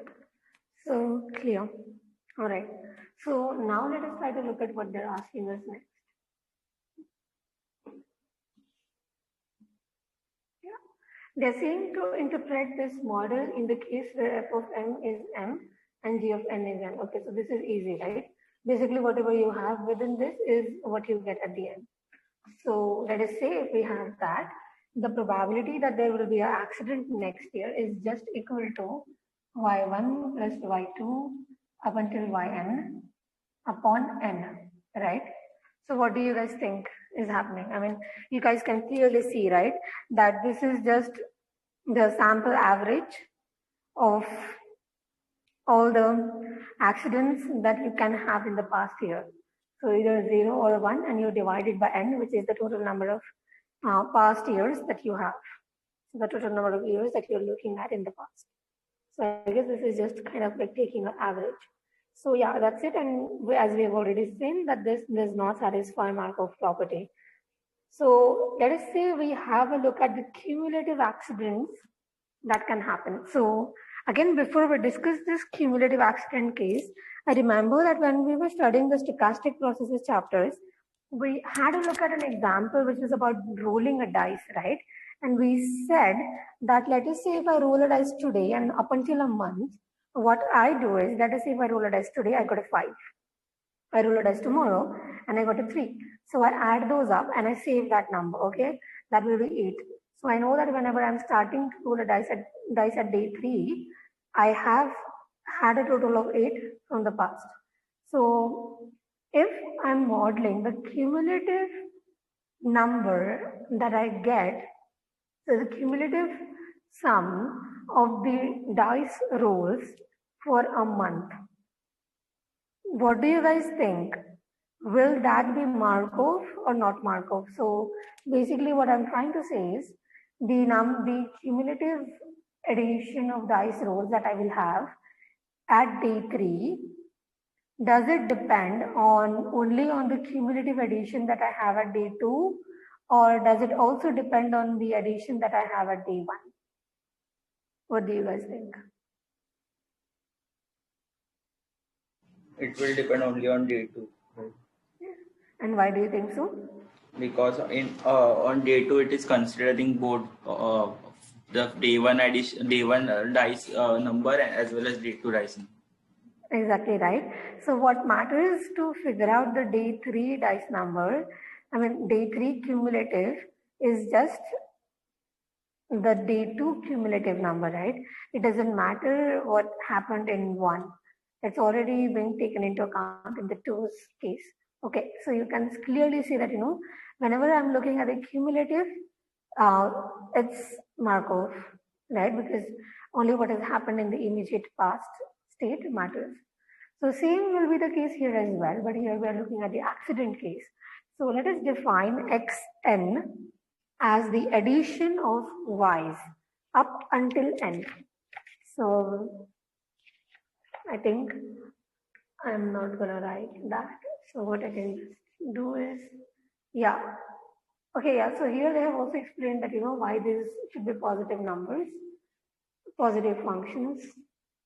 Yeah, I guess that's it. Yeah, so here, now let us say we define the cumulative number of accidents which are suffered by the driver. So what you will have here is you are defining xn as the addition of yj's, and here j goes from 1 to n. So xn is y1 plus y2 up until yn. And now, as we have correctly just guessed, this will be a Markov chain. And the state space will of course be 0, 1, 2, right? Because it can either be 0 or 1. So it can be 0 forever, or it can be 0, 1, 0 forever, or it can be 0, 1, 1, or it can be 0, 1, 0, 1, and so on and so forth. So it starts from 0 and it can go on till infinity. And ideally, if you are limiting your number of time steps to n, then you will have a maximum n. But again, whenever we are writing state space, we have no such bounds. So we just write the general state space that would be from 0 to infinity. So this xn can basically take values from 0 to infinity. So it will take infinity if your n is infinity. But if you define your n to be finite, then of course this will be finite as well. Here they are trying to prove that this is Markov formally. So let me just walk you guys through it once. So here remember, whenever I'm saying that my xn plus 1 is 1 plus xn, what it means is, so this xn is the cumulative number that I had in the previous time period. So let's say if my previous time period has xn, so let us say if there were 4 accidents up until now, the probability that there will be 1 plus 4 accidents, that means you are saying that the probability that there will be an accident in the next year, right? So that my yn plus 1 is 1. So I can write my xn plus 1 as yn plus 1 plus summation of yj's, where j goes from 1 to n. And I can rewrite this thing as xn, which takes the value small xn, which is what I've written here. So yeah, I guess that's pretty much clear. So this is the probability that you want to figure out. And again, now you know that you only need to know this xn. So what you are going to do is, you are going to write these x1s in terms of y1. So let us say this x1 is x1. So you say that, y1 will be x1, right? Because there's nothing that has happened prior to this. But let us say if your x2 is this small x2, you can clearly say that the increment between these two is the value of your y2. And this could either be 0 or 1. So yeah, and thus will be the case for yn as well. It will just be xn minus 1. And now what you're doing is, you can actually then, so what they're doing is, now you are just recalling the fact that this is equal and you use this very condition. And so again, what do we have here? If you guys remember, our f was a function of y1 plus y2 plus y3 and so on, right? So if you're looking at xn plus 1, what you will have here is xn. Because here, so again, wait, I think, wait, is there some confusion here? Let me just go back, check the formula.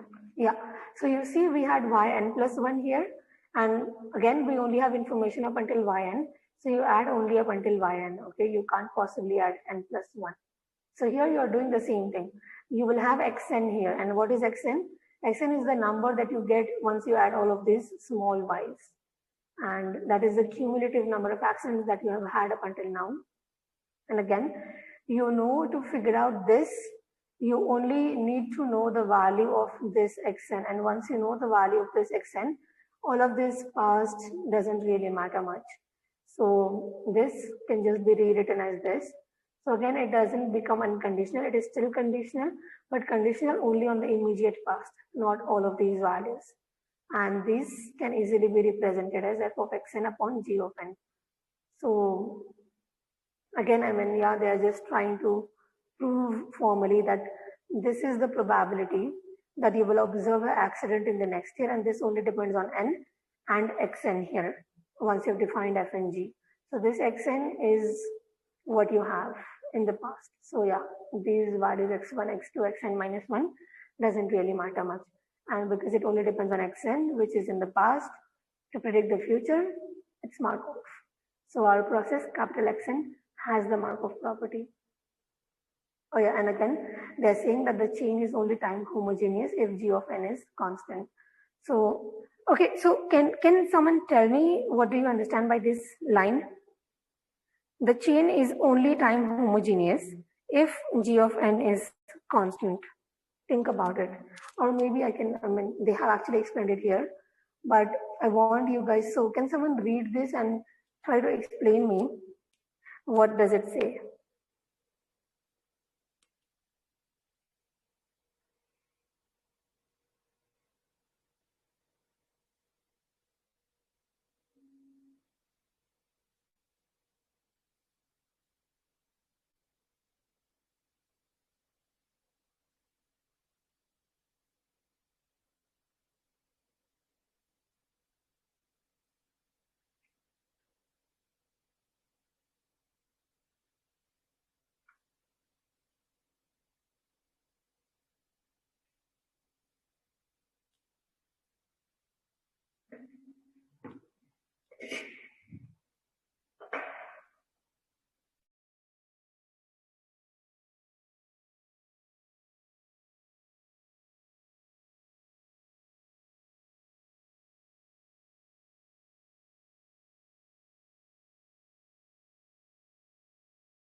So again, can someone remind me what do I mean when I say that a model is time inhomogeneous?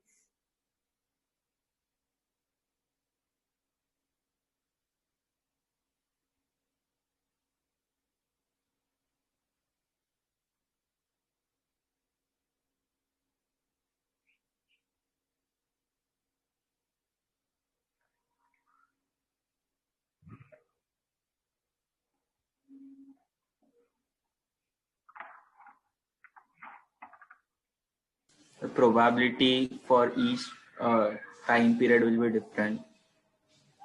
Yeah, right. So the probability for each time period will be different. Good. And here, my time period is represented by what? N plus 1 here, right? I mean, this is how I'm measuring my time.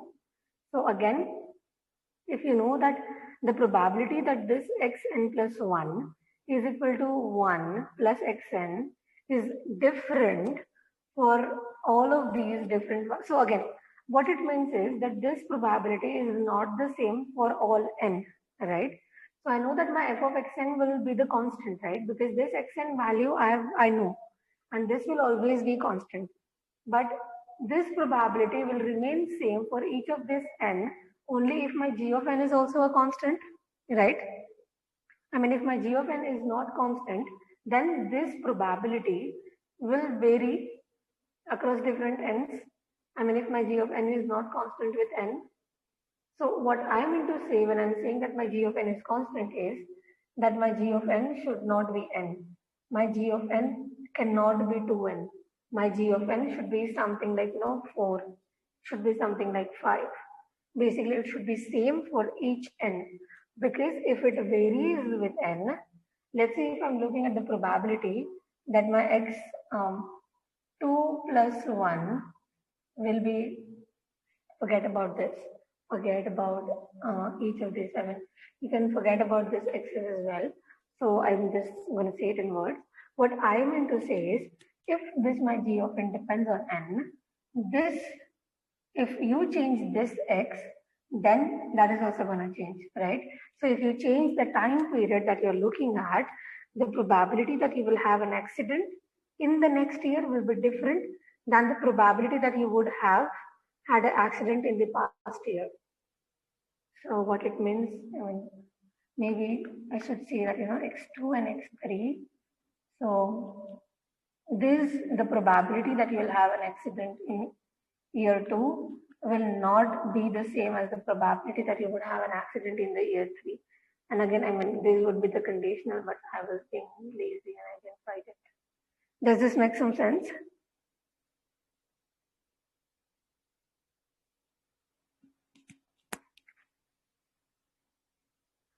So only if my g of n is constant, I know that this probability will be constant for any different n that I have a look at. So that is what they're trying to say.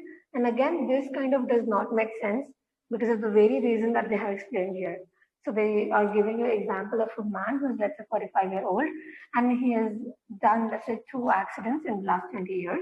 And there's another guy who is 18-year-old, and he's met 2 accidents in the last year itself.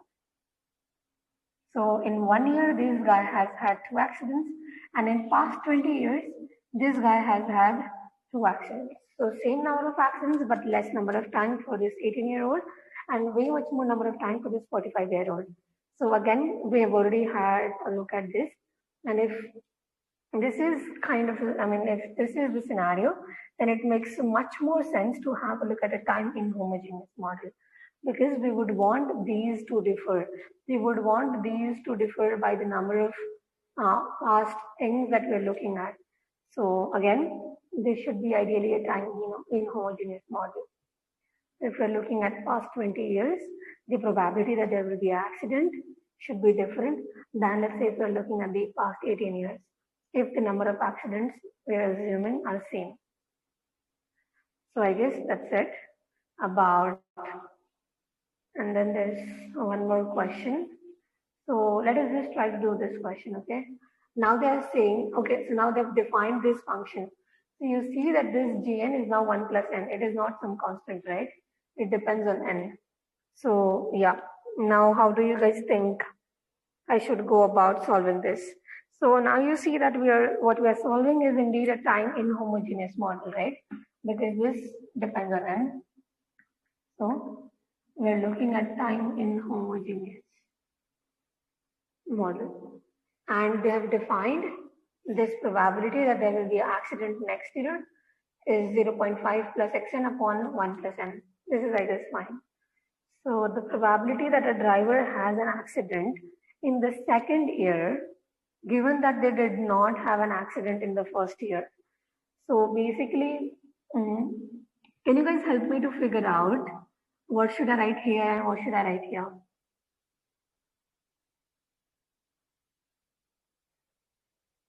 For this question.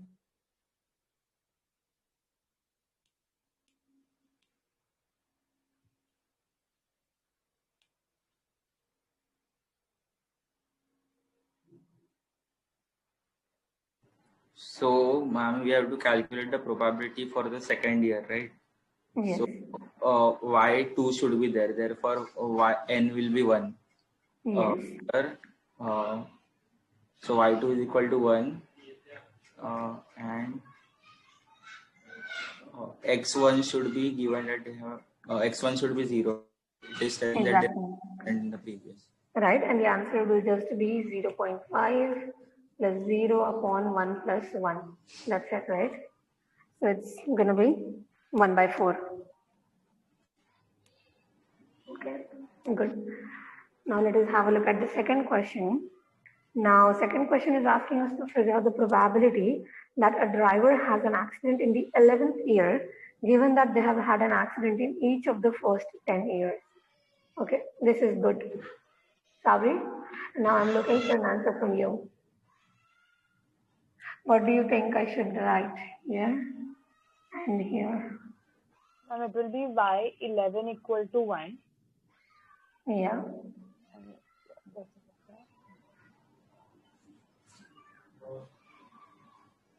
I'm not sure about the second part because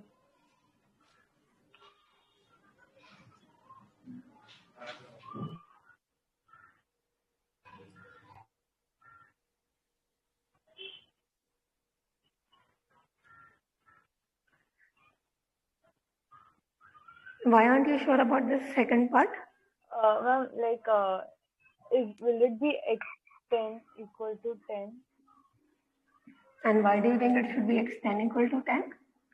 Because they have given that there has been an accident in each of first 10 years. So there was as far as I've understood, there is one accident in each of 10 years. So Yeah. till the last year there were 10 accidents.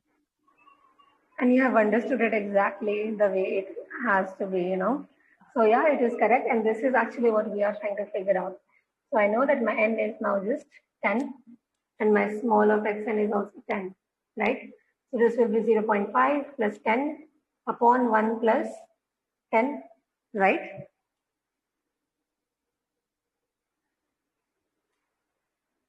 So that would be your second part.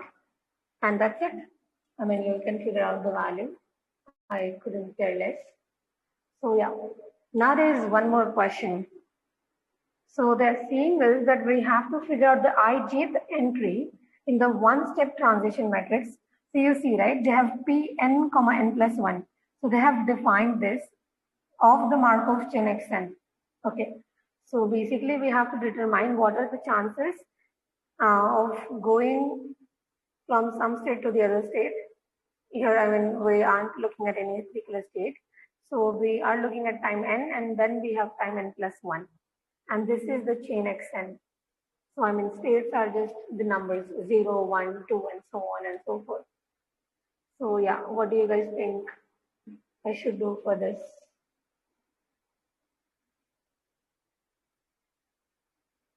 So I want P of n, n plus 1.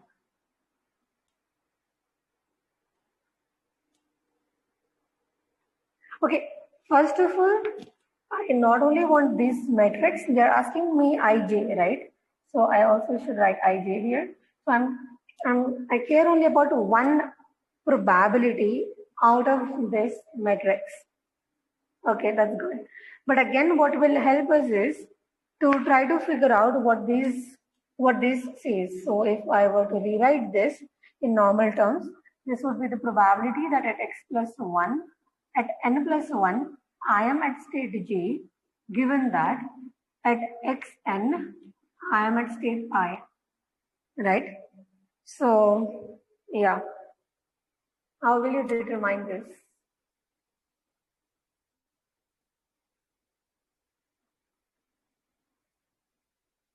Basically, what are the possibilities that you can have?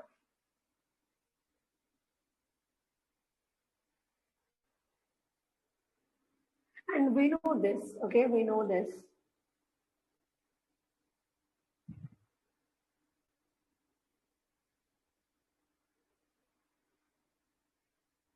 So let's say if I give you... We can directly substitute, right? 0.5 plus I upon 1 plus N. Yes, you can do that, right? So it will be 0.5 plus I upon 1 plus N. And will this be true for every case?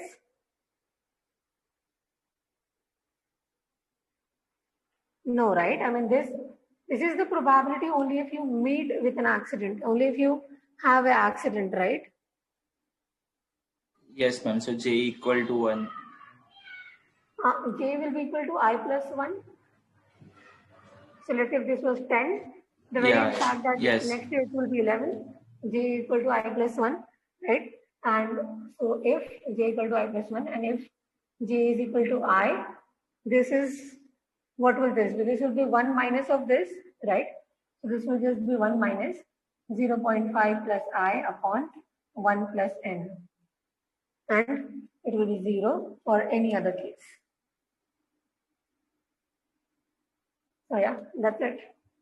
That's about the third part of solving this particular question. Does this make sense to both of you? Any doubts?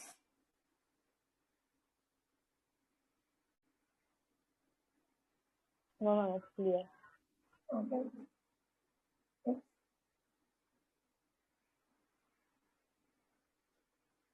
So I guess this was it about the models. And so now we'll study something else. So remember in the start of the lecture, I was saying that we'll see the long run behavior of the models that we study, right? So up until now, we have studied like so many different models. We started off with NCD, then we had a look at its variant, and we had a look at, how it looks like if it's time homogeneous or what happens if it's time inhomogeneous. Then we also had a look at random walk, and then we just saw this accident model. So these are like basic different models that we have. And again, these are not the only models that you have, but these are the main discrete models that you look at. There is another model which is like called birth and death process, and we'll encounter that soon in the upcoming chapters.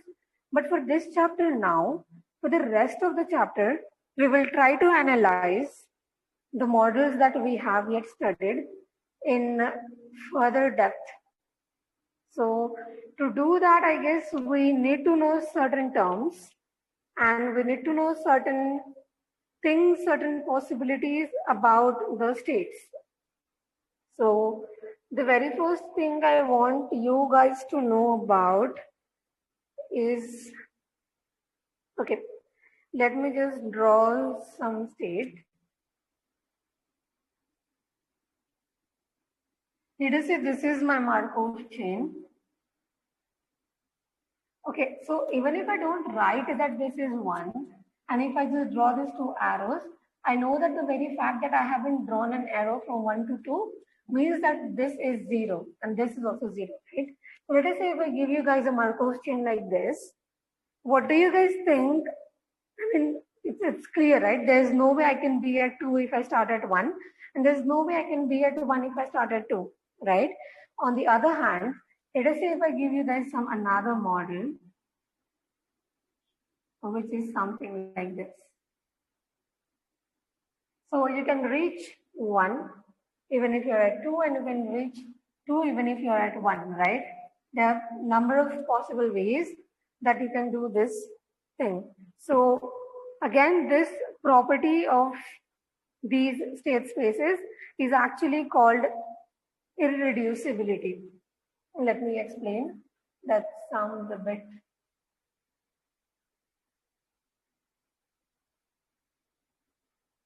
So whenever I'm saying that a particular Markov chain is irreducible, I mean that any of the states can be reached from any of the other states in that one particular chain. So let us say I'm talking about this 1 and 2 state here. I know that, I can always count. I can always say that my probability that I will be in any number of time steps doesn't matter. I can go from 1 to 2, and probability that I can go from 2 to 1, this is always going to be greater than 0, right? This is never 0 for any n. So basically for all n. Oh no, not for all n. Basically for any n. It should be for any n, right? So I'm not putting restriction that I should be able to go from 1 to 2 in one step only, or I should be able to go from 1 to 2 in 2 steps only. But I'm just putting a restriction that I should be able to go from 1 to 2 in any number of steps. So it can be 1, it can be 2, it can be 3, or it can be any number of steps. I should just be able to go from 1 to 2. And that is a kind of chain that will be irreducible. So basically, in general terms, if I have to define irreducibility, I say that my Pij for any n is always greater than 0, right? So you can't even put an equal to here, because if it's 0, there won't be anything. So this chain here is not irreducible. And this chain right here is irreducible. Does this make sense to you guys? I mean, this is how you define irreducibility. So again, the thing that you have to remember is that I'm not saying and I'm not restricting the number of steps that you can take to reach another state, but I'm just saying that I should be able to reach there one way or the other in this time or in that much of time. So it doesn't matter how much time I take, but I should be able to reach with even the minutest probability. It should just not be 0. That is all I need. So this is one term that you need to know about. And the another term is a bit, I wouldn't say complicated, but just a bit tricky. And it's actually called periodicity. I mean, let's just say the period of a state. So yeah, irreducibility was for a chain, for a whole Markov chain, and these periods, these are only for a particular state. So now let me draw a process. Let us say I draw something like this. So this is 1, this is 2, and this is 3. Okay, and this is the process that I have. Okay, so I mean, okay, maybe for now I can also ignore this. So this is like a very basic silly chain, right? I mean, in fact, it's deterministic. I know that if I start at 1, I know that I will always end up at 3 in 2 time steps. And I will always end up at 1 again in 4 time steps. Sorry, in 3 time steps, right? So what happens here is, we know for sure how long it will take for us to come back to state 1 if I start at state 1, right? So let's say if I'm at state 1, so I go from here 1 step, 2 step, 3 step, right? So it could either take 3 steps, then 4, 5, 6, 7, 8, 9, and so on, right? So these are all multiples of 3s, and again, the greatest common denominator in all of these numbers will be 3 number itself. So this 3 is the period of state 1.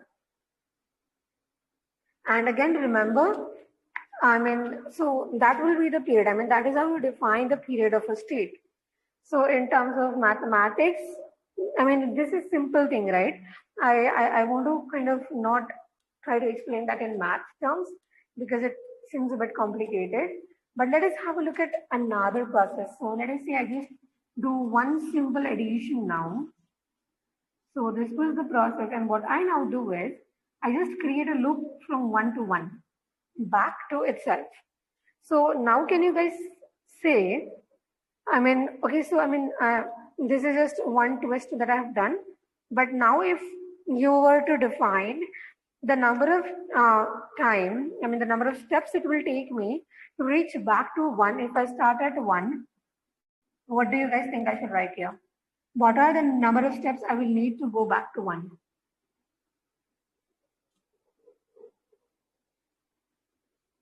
In this process.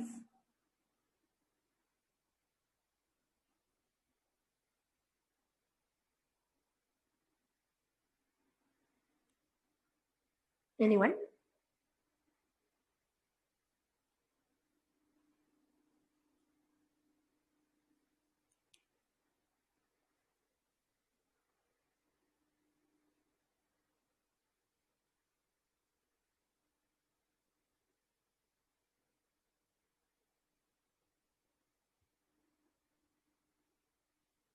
So I'm just saying that if I start at 1, how many number of steps do I have to take to come back to 1?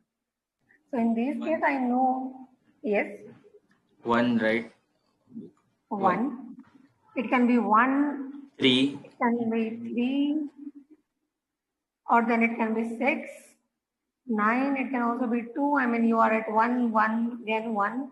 But you would have already been at 1. So 2 wouldn't count. But yeah, you have 1, 3, 6, 9, and so on and so forth.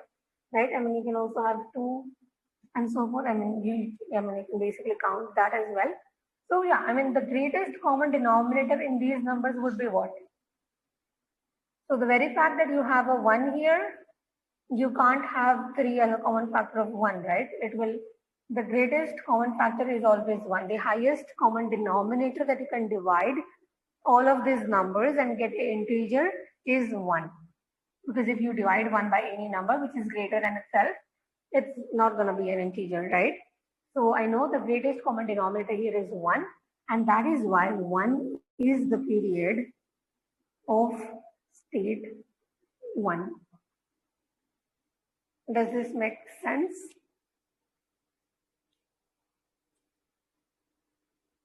Yes, ma'am.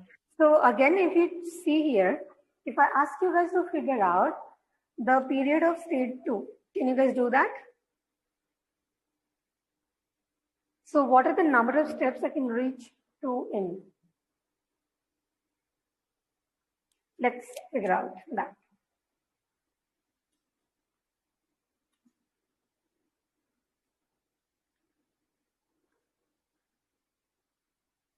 So it will be highest common denominator of what numbers? So if I start at 2, I can take this route. So 1, 2, 3. I can come back in 3. Or 1, 2, 3, and then 4. Right? Or 1, 2, 3, 4, 5. And so on and so forth. So what do you think? What is the highest common denominator here? It's still gonna be 1, right? Because these numbers don't have any common factor. I mean, so the way you do this, ideally, I mean, for little kids, I try to explain it this way. What you do is, let's say if you have 27 and let's say if you're looking at 9, what you will do is here you will have 3 times 3 is 9 times 3 is 27, and here you have 3 times 3 and times 1. Never forget the 1. So you have this thing right here. So what you do is you take the common numbers that are common in here. So these numbers are common, right? And whichever numbers are common, you just multiply them. So the greatest common factor of these two numbers is 9.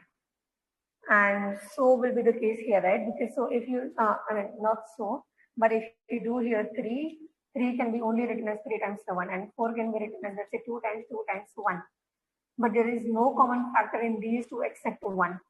So we know right from here that 1 is the common factor. So let's say if there are no common factors, 1 will always be the common factor, right? So now I want answer from you guys about what will be the period for state 3.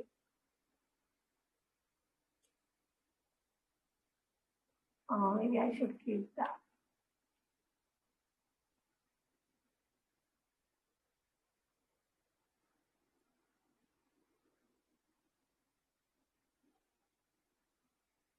Again 1, right? Again 1, exactly, right? So the period of state 3 is also going to be 1. Savi, do you understand how? Yes, ma'am.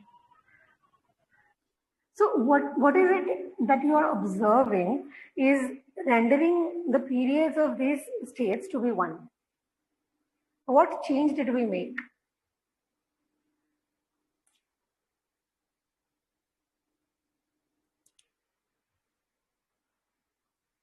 I mean, why do you have 3 as the period for state 1, 2 as well as 3 in this case and not in this case?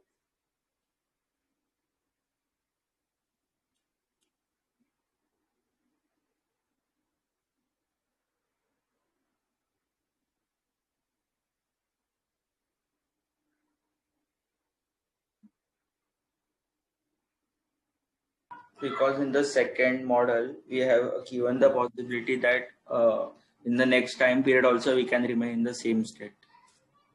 For 1, right? So what I've done is I've just added a bit of a twist, and what's happening is now that if I am at a 1, I can again be at a 1 in the next time step. So I know that there is a possibility that I will not move to 2 and I will still stay at 1. So that is why, remember, whenever you add such a self-referencing transition to any particular state, it is most likely going to be having a period of 1.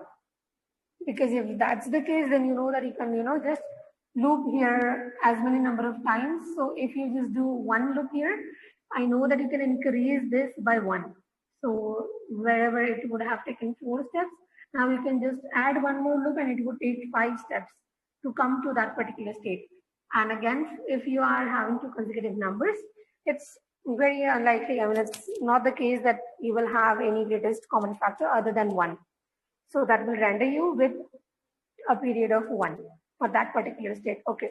So now, whenever I encounter a Markov chain which has all the states, which is period 1 for all of its states, I call that particular Markov chain aperiodic. So let me just write it somewhere else, maybe. So I hope you guys can hear me well. So I will call a Markov chain aperiodic.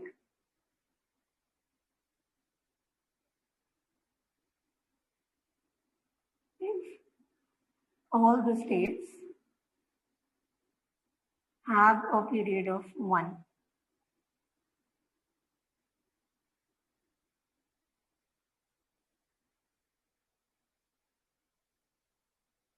Is this clear?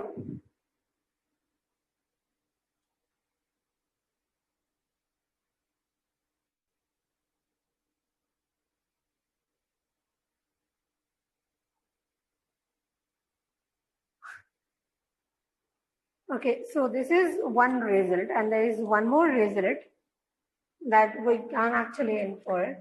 So you can't really see that this is possible in every case, but if you look at this particular chain, this is also irreducible, right? Even this chain is irreducible because you can reach any state from any of these states. And so is the case for this guy. Okay, so what we say is that, so what happened in both of these cases is that the number of periods that this state had is same for the other states as well. So it is actually not by fluke. It is a proven result that if you have a Markov chain which is irreducible, then all of the states will have the same period. So now it is kind of easier, right? Because let's say if you were having some complicated model and if you're asked to figure out a period of states, of all the states, and if you just conclude the fact that this Markov chain is irreducible, then you will just have to figure out period for one particular state. And that will be true for all of its states. So let me just write here that if a Markov chain, I should probably, yeah, I'm going to use MC here. There is actually, Markov chain, Markov, sorry, I forgot. I think it's MC, it's something, it's Markov chain Monte Carlo. So these kind of models are actually very, very prevalent. And this, you can basically take any real world series and any real world scenario, and that can be modeled using Markov chain. But the only tricky part is to, set up the states properly so that you have all the conditions satisfied for it to be a Markov. So yeah, I'm going to call it MC from now on. So if a Markov chain is irreducible,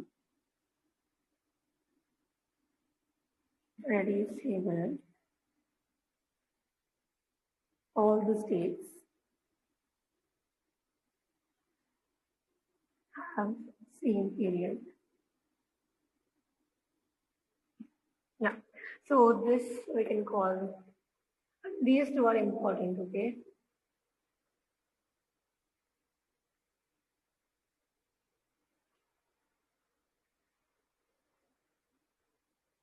Yeah, so I guess that's it. And now that you know, so it's, now you guys know, I guess, about how do we define a period of a state. So in terms of mathematics, to say that, just for the sake of completeness, I don't even think you should memorize this definition of period of a state, but just to put it out there, a state is said to be periodic with a period, let's say, D. So a state is periodic with PD, which can be, greater than 1 if it is, oh, I hate writing this, if it is possible only in the number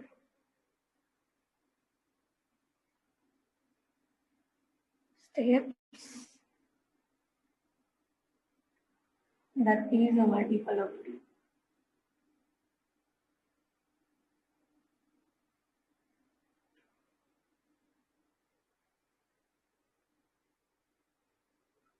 So I guess that is all you need to know. And again, whenever, let's say, a state is not periodic, so again, so even if my period of this state is 1, I cannot say, so if my period of a state is 1, I can't say it is a periodic state, okay? It will be periodic only if my D is greater than 1. Otherwise, it's aperiodic. So let me just highlight that. It is periodic if your D is greater than 1, okay?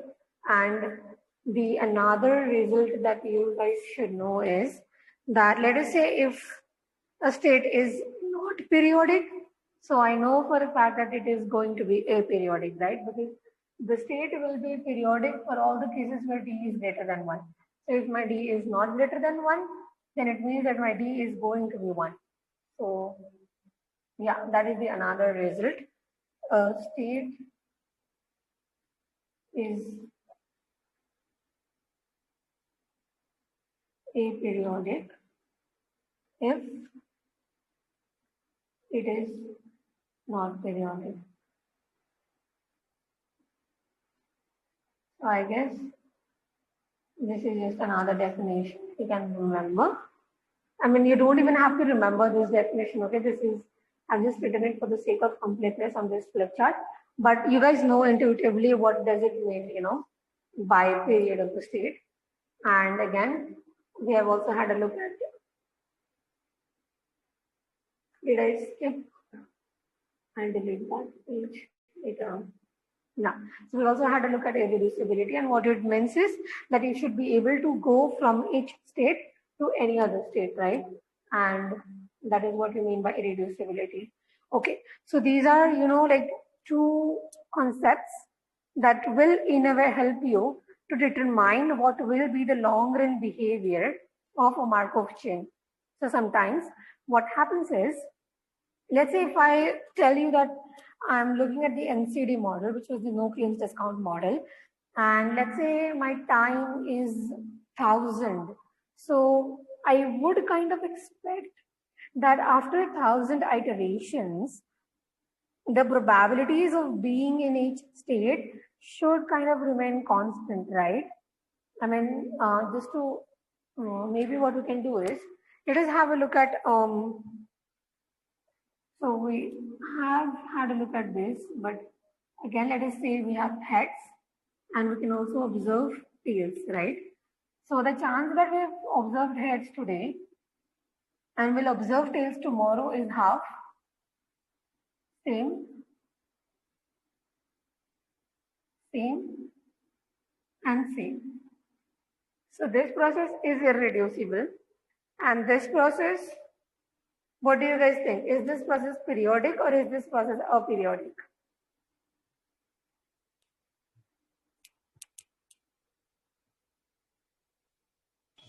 Periodic. Periodic, right? So yeah, that's correct answer, I would say. So yeah, again, let me just think once. Yeah. So the question now I'm trying to ask you is that, let's say if I'm looking at the 1000th iteration of this Markov chain, what do you expect will happen in the long term? Do you think this process will settle down? I mean, not the process, but the probabilities, or what do you think will happen? So basically what I mean by probabilities settling down is the probability that you will observe, that the probability that you will be in heads will be same as, okay, no, or maybe we can look at it in other way. So let's try to write its transition matrix first, I would say. So transition matrix would just be like this, right? Yes, Savri? Sorry to interrupt, but can we please stop today here? So actually, me and Meet both had lectures since morning. Oh, so okay, we are okay, yeah. a bit of it's getting very heavy right now. Okay, yeah. Thank you very much for letting me know, actually. No, it's all right. Oh, I actually forgot to look at the time. It's 7:06 as well. But yeah, it's all right. So we will continue tomorrow. No worries with that. Just And tomorrow at what time? Like we have 3 to 5 hour class also.